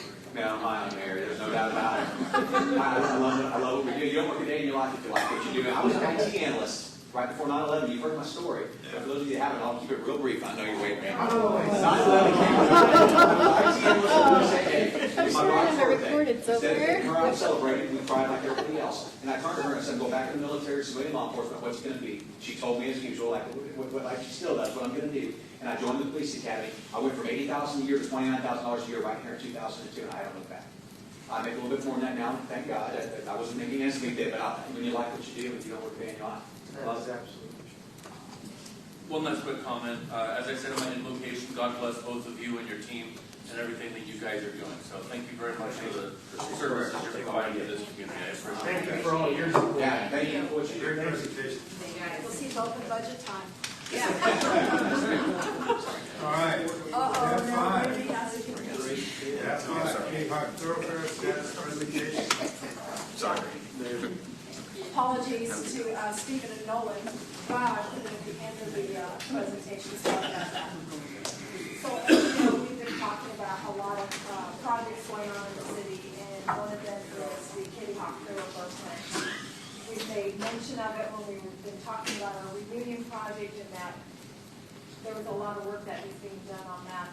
And so what I asked them to do to come this evening and actually talk a little bit more about where we are in that project and the things that we've completed and where we're at. And then also want to discuss some preliminary probable estimated cost of construction. I don't know why we call that. So that council has an idea of, what our obligations are in terms of providing for that area in terms of not just traffic flow, but economic development stuff. So we'll take it from there. Actually, you're making around, guys. No problem. Good evening, council members. Like Kim mentioned, my name is Stephen Daniel. We work with Kim and Warren, and a couple years ago, Randy reached out to us to start looking at this particular property because Kim and Warren was the engineer that worked with Walmart to bring the Walmart in back about 10 years ago.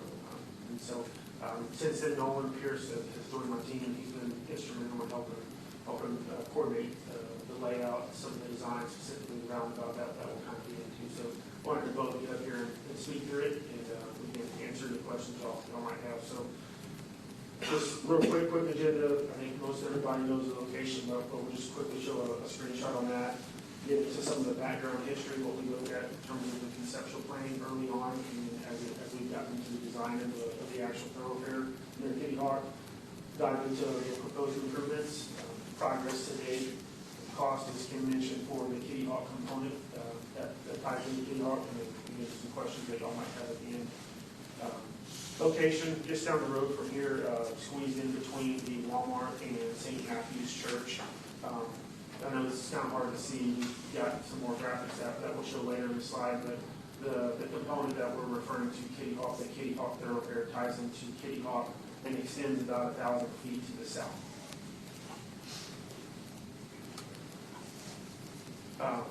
So mentioned some of the history that we had. First step we did with looking at a planning stage when Ray reached out was understanding that this land is potentially developable.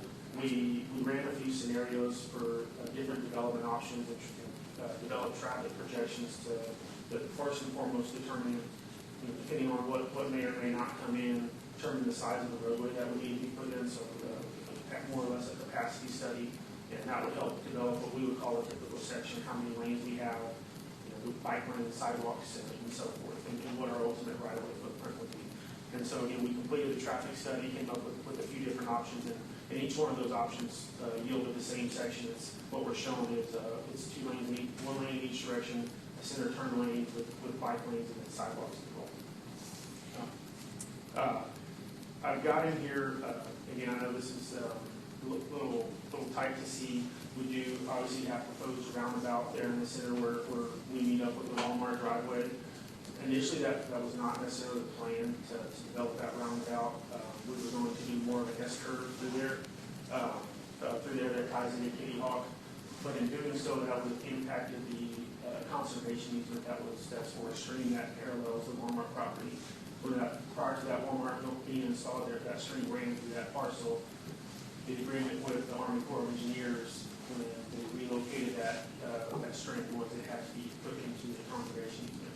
And so, as we started, when we started doing the conceptual roadway layouts, the alignment, the required curvature that we would need based on the speed of the vehicles, we were working hand in hand with the project manager from the Corps, and then sat down, showed them what we had, and then after going into depth a little bit, they basically kind of shot us down and said, you can't touch that easement, it's more or less in perpetuity. So from there, we kind of had to take a step back and look at, okay, how do we want to make this work? Because one of the big goals of that project is that parcel that's up closest to Kitty Hawk, between the church and Walmart, we wanted to maintain a certain size parcel so it can still be developed. And so one of the thoughts that we brought to them was roundabout. Roundabout, it reduces speed. I know there's not one currently in the city, so there's obviously the confusion part of it, but those one of the big the benefits of it does serve as a traffic calming effect. We're able to slow speeds into it, and so as we worked through it, that was kind of the concept behind bringing that curve in. And so again, the overall exhibit, what you see is the green is the developable area that the city's coordinating with, and then there's a footprint for that conceptual layout. And I mentioned, and I apologize that it's kind of hard to see, but the thoroughfare starts at Kitty Hawk, and of course, you see the network through there. The design probably doesn't get into the cost a little bit later. It's about 1,000 feet from Kitty Hawk, and then the rest of it, that's conceptual level. Some of the alignment could change based on what the developer proposes to the city. And so, again, those connections hit 1604 Universal City Boulevard and then Burke Boulevard as well. And then lastly, with some of the history, we've been coordinating back and forth with Walmart, and we do have a close-up of the impacts we are with the roundabout being installed. We are impacting 13 of their parking spaces, and when they coordinated their design with the city during the plat approval process, they were at the minimum number of parking spaces per square foot. So one of the, I wouldn't say necessarily requirements, but one of the things that they asked us for was we want to maintain that minimum. So if you're impacting 13 spaces, we'd like to see 13 spaces go back in. So right now, we actually had a very good meeting with them last week to talk about it. They're on board with it. They obviously recognize the benefit to the store with the development that is looking to go in. And so, again, that process is ongoing. And the next step with them is to start talking about easement ownership as well. So I'm going to turn it over to Noah to talk about some of the improvements. Yeah, and so there's some zoomed in images here and kind of talk about some of the components. So this is that first LED that Stephen was talking about. The orientation is a little bit so you can see a little better. But we're looking to connect to Kitty Hawk, where there's an existing entrance that connects to the Walmart, and converting, widen that section to introduce turn lanes. Obviously, the roundabout intersection there, and then as it turns to the south, future layout there, that will be expanded with the development. So, part of these improvements include new asphalt pavement with concrete curb and gutter.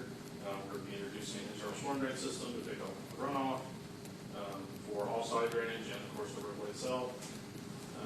We're going to include sidewalks with ADA ramps around the roundabout that connects with Kitty Hawk and future development. As part of this, because we are introducing turn lanes at the intersection of Kitty Hawk, we've got to modify that signal. We've got to move a couple of signal poles and put new mast arms and new equipment to make that intersection work. And then also, because we're up against this conservation, like Stephen mentioned, we've got some constraints with how the grading works and how we can put the footprint and actual layout of the roadway in. So we're going to have a very large retaining wall to hold up the roadway, and those components also include railing and things like that for pedestrians walking through there. Also, signing pavement markings. It's really important for a roundabout to have clear and concise signage to help with folks, especially if it's new to them, and that's always a learning curve for new people with roundabouts. Sometimes, it can be a little daunting, but with research and things that we've done in other communities, we've got to get into that. And then also some illumination, so street lighting. That's also important at a roundabout, being able to see around the circulating lanes. And then also, we continue as well down the corridor. And then we're looking at landscaping irrigation for the center of the roundabout. So there's a kind of the red shading is like a truck apron for larger trucks to be able to move through the intersection and not block. But there's an opportunity for the very middle of the roundabout. If you've ever seen one of the communities where we can do some nice landscaping and just irrigation for that. As part of the project, we also have some improvements to make along Kitty Hawk. So we're doing some alterations to the raised median. So this is between the existing signal where we're going to talk to University Boulevard. So because of the new roadway coming in, we're going to need more capacity at that intersection. So we need to expand that left turn lane and also reconfiguring and closing off some of the openings to allow for that room for those turn lanes for the traffic signal and traffic to be efficient. And then also you get some increased safety with controlling access anytime you eliminate, turning movements and conflicts.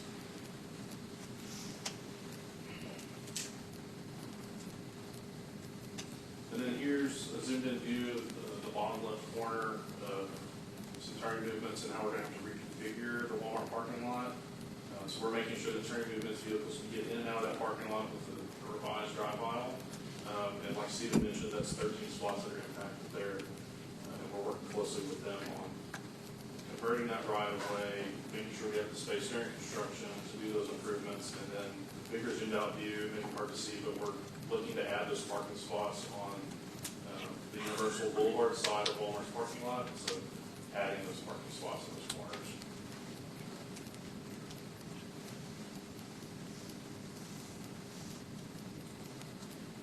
And then also part of this, we're looking at utilities. There's a sanitary sewer 12-inch, existing line there that we're upgrading to a 12-inch. It's a separate project that Randy and I've already brought to y'all or discussed, but it does go through our improvements. So we're keeping those improvements in mind as we design our storm drain and other elements of the roadway. And then included in our project as well when we're doing the new roadway design and installing that, we're also including water line improvements as well. So those can come in at the same time with the roadway after the fact. Right, and that's, like, that was one thing we talked about last time I said, the utility coordination, that now that there's going to be developments in not only the water and sewer, but we also want to engage, if there's gas, there's communications, we want that to happen now and set aside space for it now, so as no one mentioned, they don't come in after the fact and rip up brand new pavement, so that's part of one of the tasks that's ongoing right now, so. And then again, as some of the other legs ultimately develop, coordination between the city and the developer in terms of who provides that'll be fulfilled. So in progress to date, we did the planning stage. Again, this has been going on a couple of years thus far. I mentioned working with the Army Corps of Engineers. We went down an area, an alignment with them that we thought was, talking to one of their project managers was reasonable and legitimate. And, they I wouldn't say threw us a curveball, but they basically said you can't touch this. So again, there was probably a little bit of delay, but again, completed the planning stage in 2021. Started doing the data collection last year. We had a conceptual design submittal, like what we would call 30%. It's all of your pretty line work with limited vertical design to kind of show yes, this is what it looks like. This works. And then from there, we did take a little bit of break because at that point the city had, I believe, put out the RFP with the developer, and we wanted some of those items needed to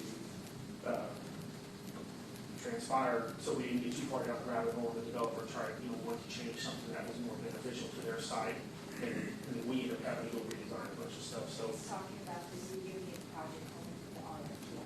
right. So, and then again, but we still continued that development. We still kept in touch with Walmart, and that was, that has been a little bit of a challenge to date. They're very on board with it, but it has been taking time to get them on the phone. But again, the last meeting we had with them, this has been very positive, and so we are looking forward to that. And then again, we started the sanitary sewer, the component, or part of it is a rehabilitation, and then we also have to bore underneath 1604 to put it's can't do a rehabilitation under their roadway, so we're actually relocating that component. So that started in the spring of this year, and those projects are, they're intertwined, but the timeline is more or less running simultaneously. So here's one in terms of cost. So we broke this down.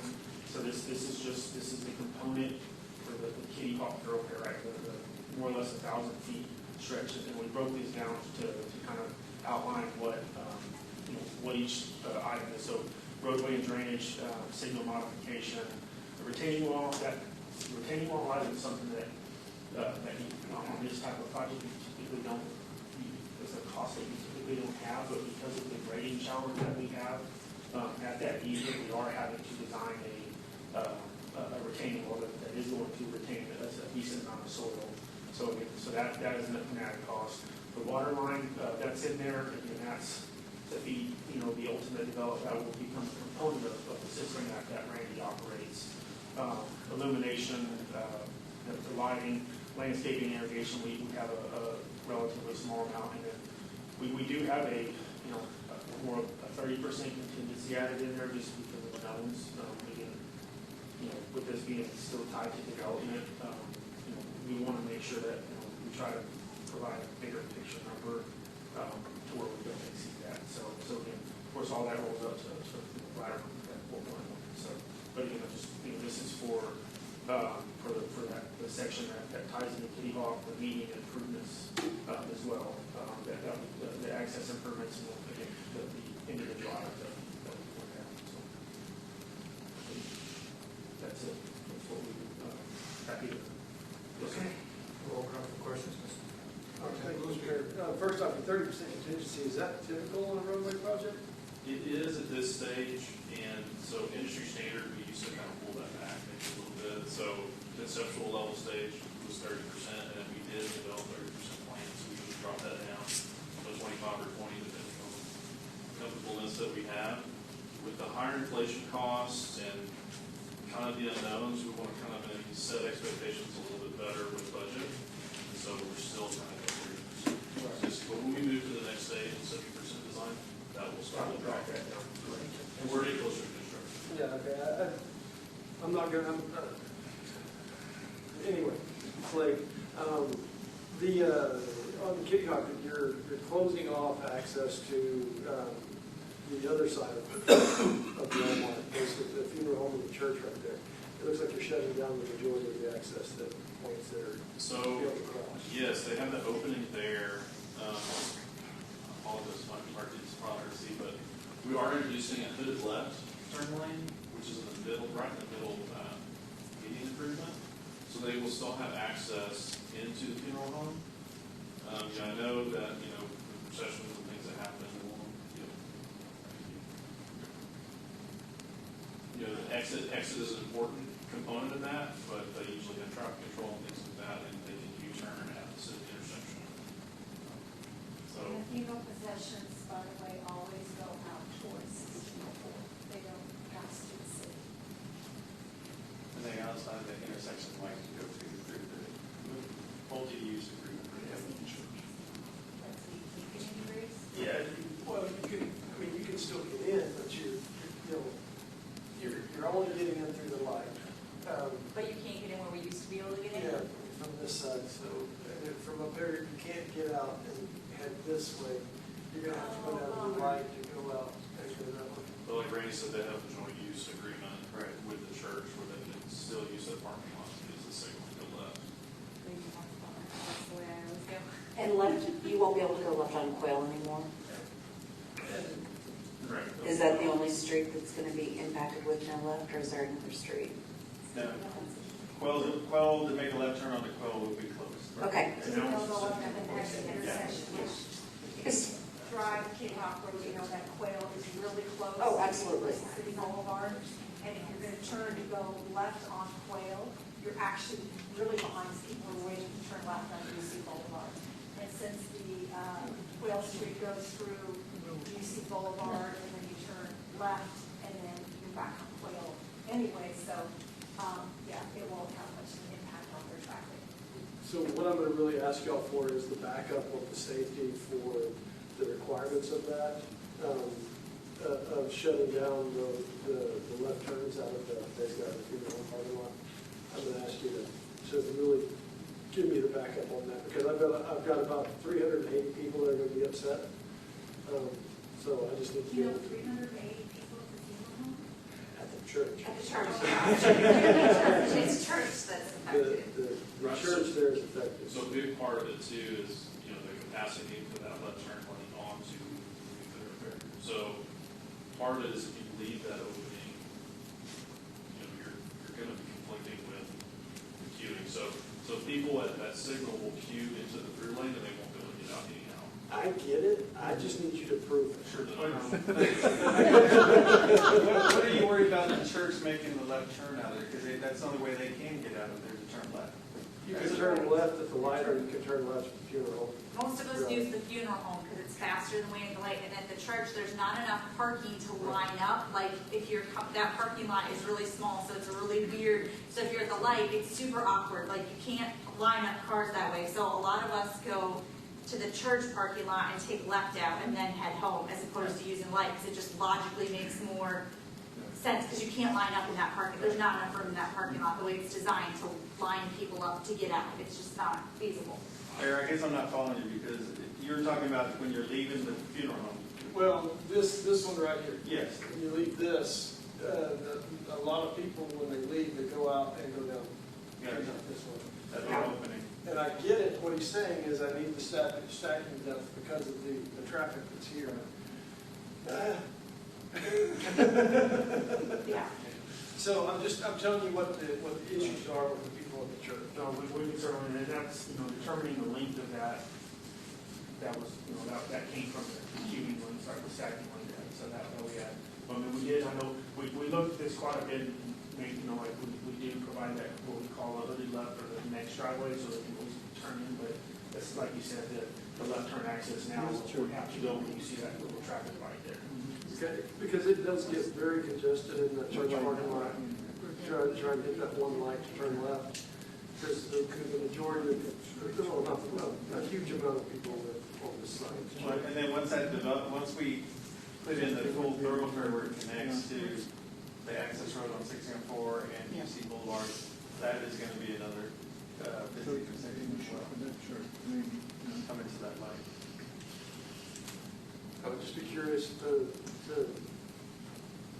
And part of the design with the signal modification, we look at things in evening timing and things like that. So there's a big demand, some mornings, some evenings, certain times.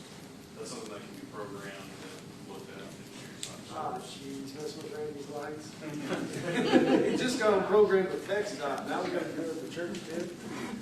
Okay, I'm telling you my woes. And letting you know that if you can think of a genius engineering solution, I would love to hear about it. Thank you, Mr. Mayor.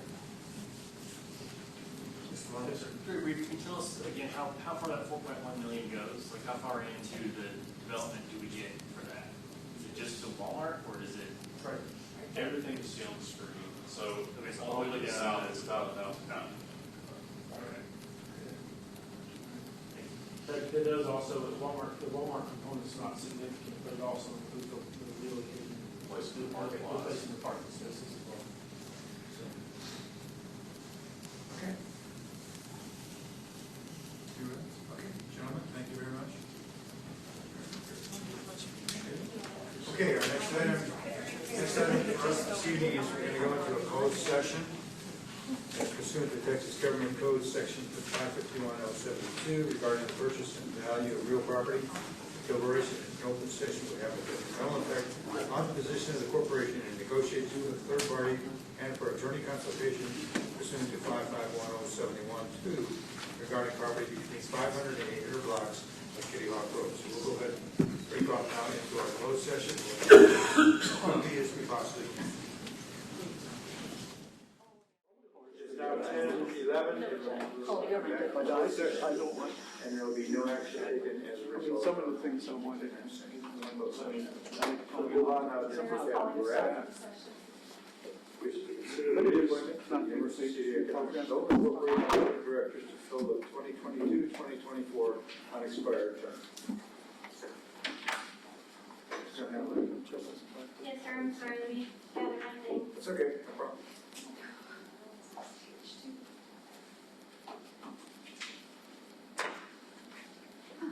It's gone anyways.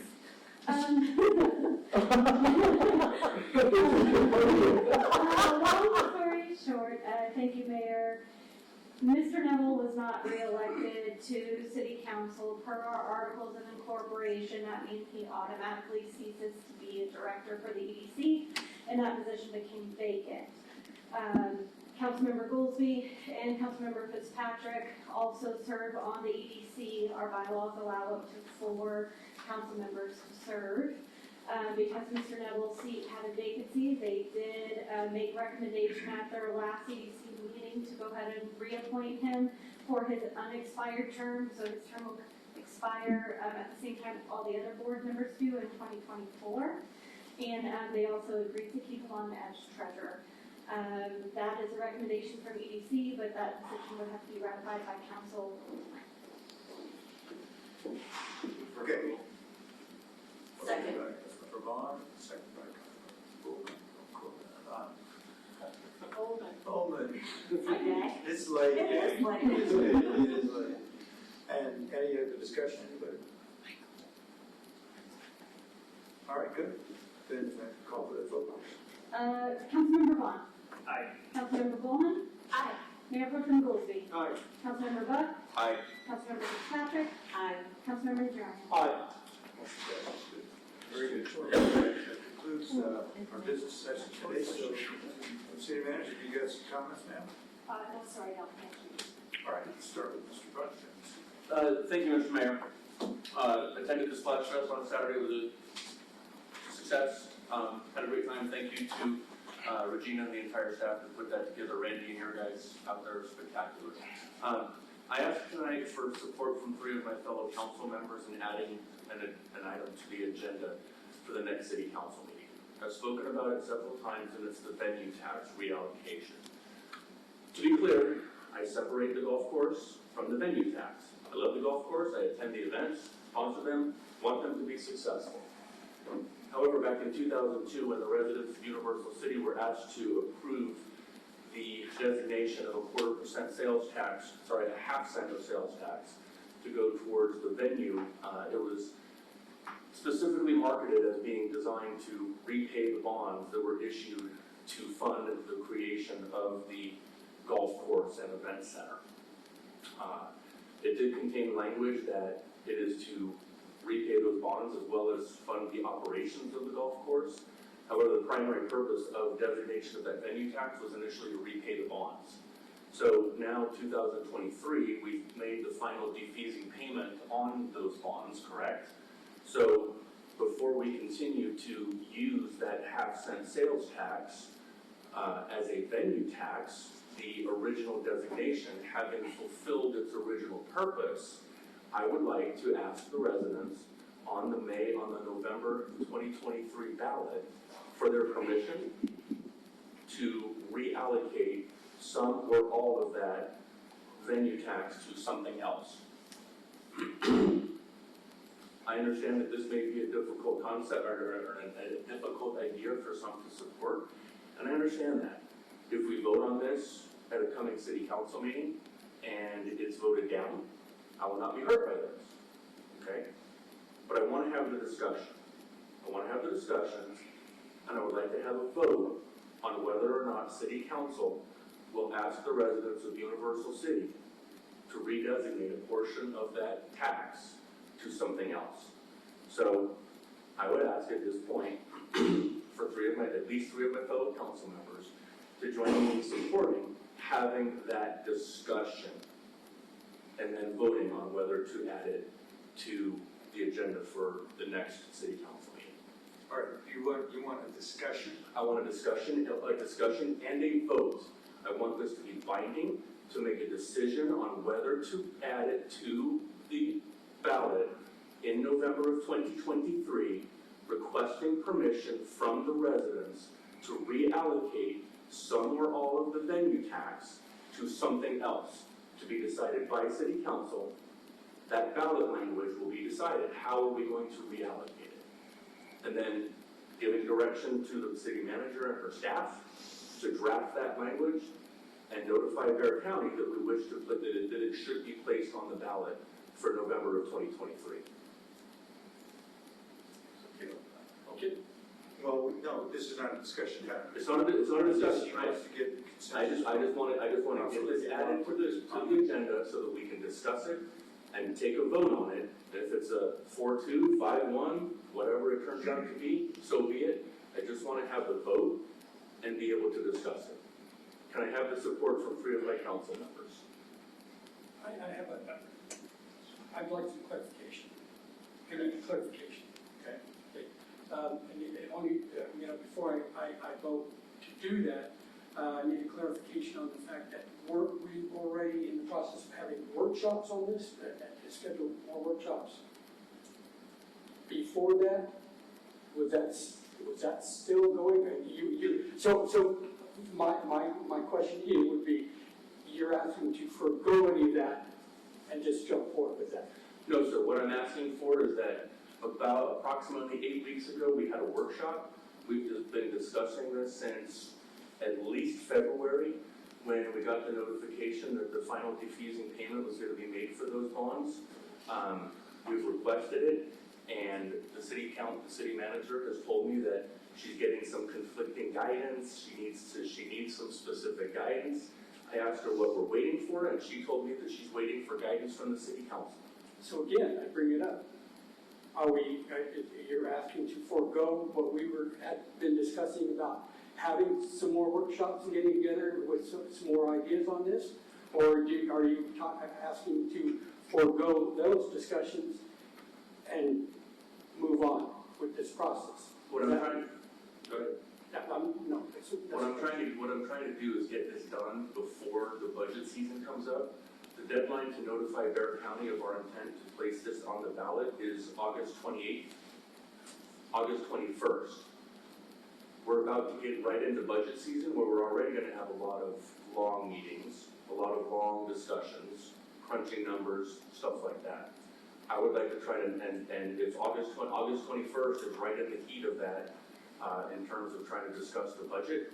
And when I've asked, I've not gotten a clear answer on what the status is of this, and Ms. Turner has told me that she's waiting on guidance from the city council. Well, I'm not getting a clear answer right now either, as far as the fact that, again, you're asking, what you're asking is to forego what we were talking about, doing some workshops and bringing us right to, bringing us up for basically vote, not just a discussion.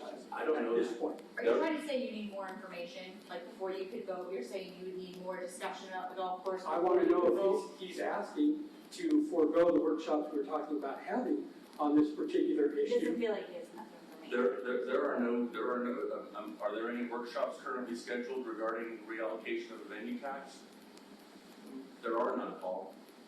We have been talking about having workshops, You're so right. I would be, I'll make mine, I'm in favor of scheduling a workshop and getting down and dirty with the issue, and let's get it out there and work on it so we can make sure we make the timeline. But I personally would not be ready to put that out for. Here's what I think the disconnect is when we had that workshop, one council person had an idea of what to do, another one had another thought, but it was never a consensus of everybody that this is. So I think what Ms. Turner is saying is even council was not united totally on what they wanted. Correct. Okay.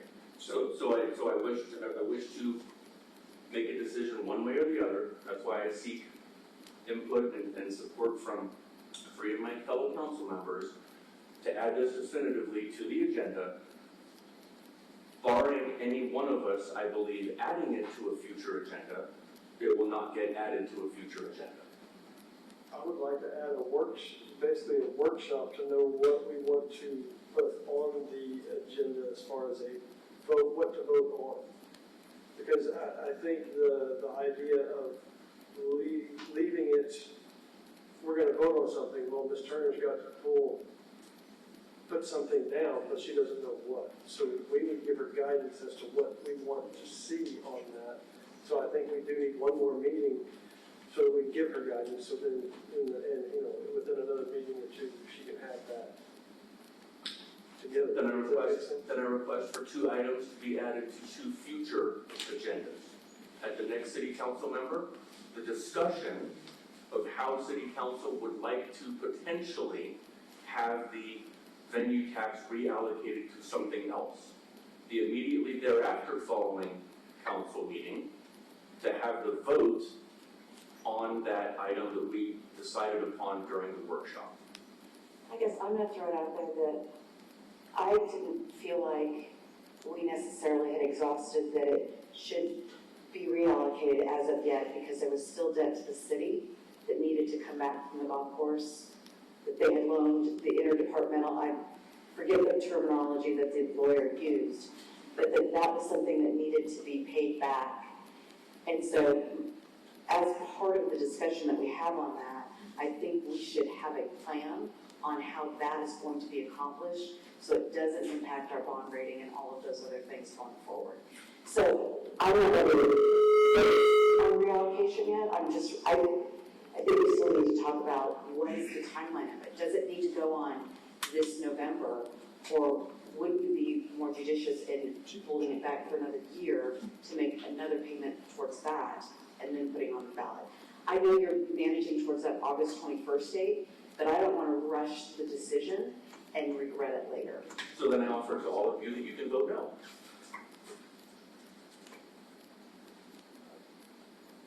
All right, so If you don't feel comfortable voting yes to place it on the ballot in November, that's okay. I said that was okay. Yeah, you did. I just think it's premature to have, I think we need to have other discussions before we come to the vote. So maybe I would support having the discussion at a council meeting. and not discussion, not leading to action. Correct. Very well then. Potential action down the road, but just discussion. Very well then. That was my point. Okay, then very well. Knowing that I will then request the support at, if we do this in 2 weeks, whatever it is, I think our next one is the 5th of July. I want to have the discussion about reallocation of the venue tax. Then at the immediately thereafter following city council meeting, that we will put it up for a vote. I think when you're having the discussion, that would have to be something that came out of the discussion. Because if you put it up for immediate, because I can't tell you that that staff is going to have, that 2 weeks is going to give staff plenty of time to put together what we're going to ask of them. You're putting a binding date on it within one of the subsequent X numbers. I think will get you a lot farther.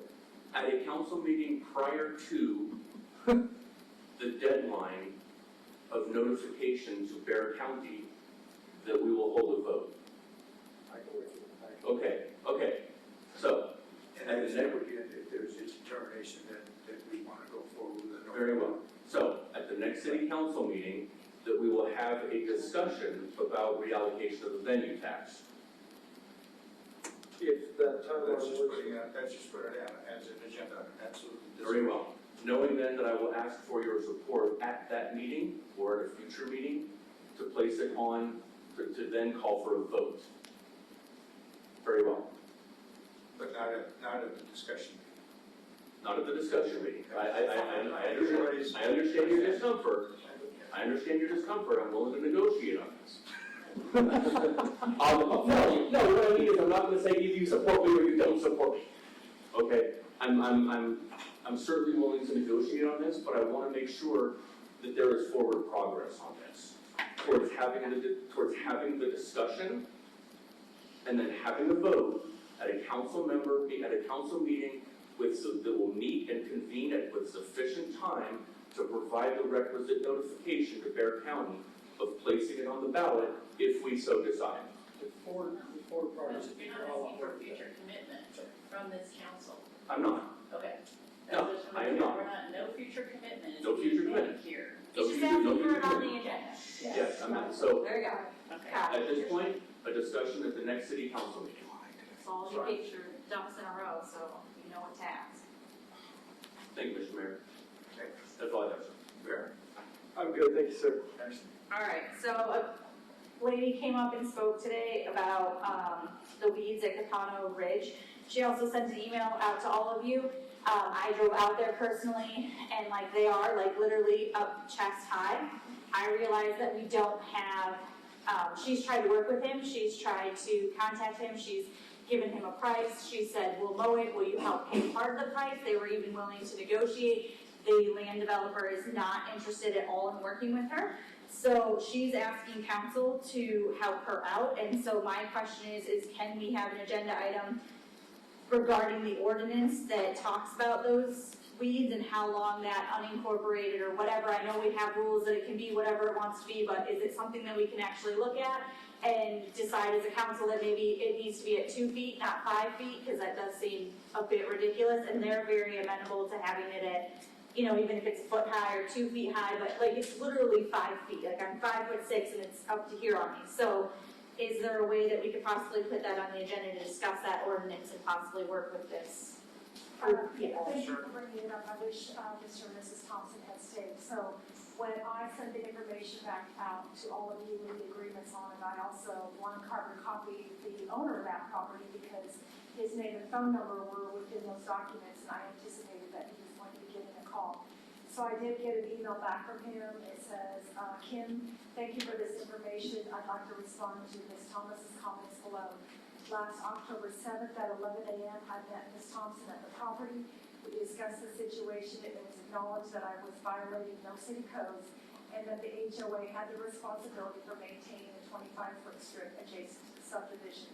However, in the spirit of cooperation, I asked Ms. Thomas to find out from the HOA landscape contractor how much it would cost to mow my lots when he was already on site to mow the drainage and landscape areas currently maintained by the HOA. Ms. Thompson said she would get back to me with the information, but I've never heard back from her. I have not been contacted by her since that meeting. Last year, prior to the meeting, as a courtesy at my expense, I did mow the 2.5-acre lot at the corner of Pidcock and Old Cimarron Trail, including the 25-foot HOA strip. I have not mowed the other lots. Thank you, Mr. Calvin.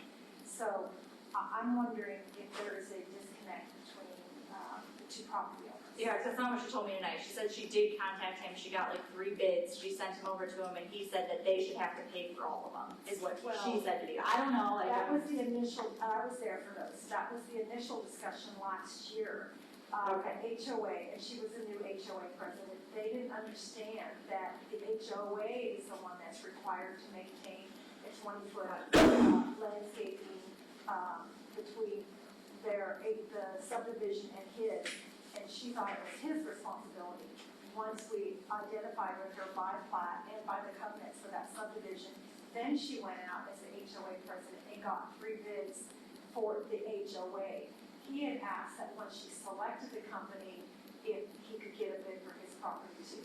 So that's the part that didn't happen. So she did take care of the HOA. I just don't think she's gotten back with Mr. Calvert. I mean, I'll reach out to her again. Michael's not here to Michael was the one that actually put her with Mr. Calvert last year. We felt that they had an understanding. Actually, I think the mayor did that with them also. I felt like they had an understanding of what each one of them were going to do, and I'm not quite too sure why they run the city back into their little private consideration that they have.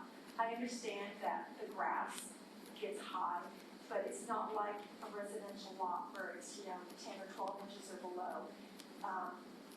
City Council last year was the one that passed the ordinance that said on sites that are 2 acres or above, it's at the discretion of the fire marshal on whether or not the lot needs to be cut, and if it is a fire danger. I understand that she thinks it looks ugly, but you have to remember that the people that are in the Recoding subdivision, where the Copano is now, they saw that empty lot at the same height for 20-some years. Some of them, their entire 40 years or 50 years, they lived out there. So I understand that she thinks it looks unsightly. But we do have large swaths of land that do have the fire burn around them. And the property owners are maintaining that. But they're not not gonna come in all the time and mow a 20-acre lot like you would your 6,000 or 12,000 square foot residential lot. I really believe the disconnect is between Ms. Thomas and Mr. Calvin. Okay, well, I'll get back to her and, yeah, I'll see. Get back to her tomorrow. Okay, Yeah. because I'm just, like I said, that's not what she said tonight, so if I that's, understand. so I'm hoping that, yeah, like, I thought that was a good agreement too, was like, even if they shared the cost, they would both have a happy, reasonable, so if that could happen, that'd be wonderful, and she said they were interested in that, he just wasn't, so maybe they can work that out, and then it doesn't have to be a We city use issue. their landscaper too, as you know, we have a park over there, they have the pool, we have the park. And our staff cuts the park so many times a year, well, they want it, highly groomed and whatever. So Randy agreed that when their contractor goes over to mow their portion of their park area, that they mow the city's portion as well. So I don't know why she was able to work it out with us, but not able to work it out with Mr. Calvert. All right, well then I'm good then. We are still using their contractor then. Well, our guys, that's our guys. That's all I have, thank you. Thank you, Mr. Mayor. I just, Splash Fest as well, as you took that from it, it was extremely hot. And for the staff and everybody to stay out there and run that type of operation. Just Sam and the ladies back here and just the your guys, it went extremely well. And I had to leave early. I couldn't take it anymore. So, but kudos to the guys that could have or did. So, and it turned out to be a great event. Everybody had a really good time. So, thank you, sir. Nothing else, thank you. Just a couple quick items. Thank you for everybody hanging out.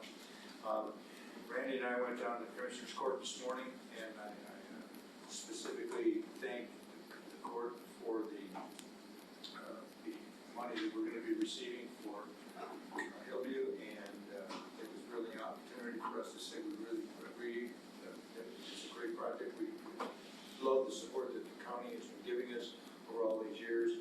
I just thought it very prudent that he and I could go down there and represent the city to the county, and I think it was well received. If you had not seen Sunday's paper, terrific article here about when tires hit Cibolo Creek Trail, worries and stress fall behind. It's all about the trail process. If you haven't seen the article, you can go online, you can get it, or we can make copies for you. But it's really well written, Brandon. It's a good piece. And Randy's quoted in there numerous times as well. So, excellent. Thank you guys. Okay, thanks very much for your great tolerance tonight. And it is now 10:35. Too late. This meeting is now adjourned. Still Tuesday. Yes.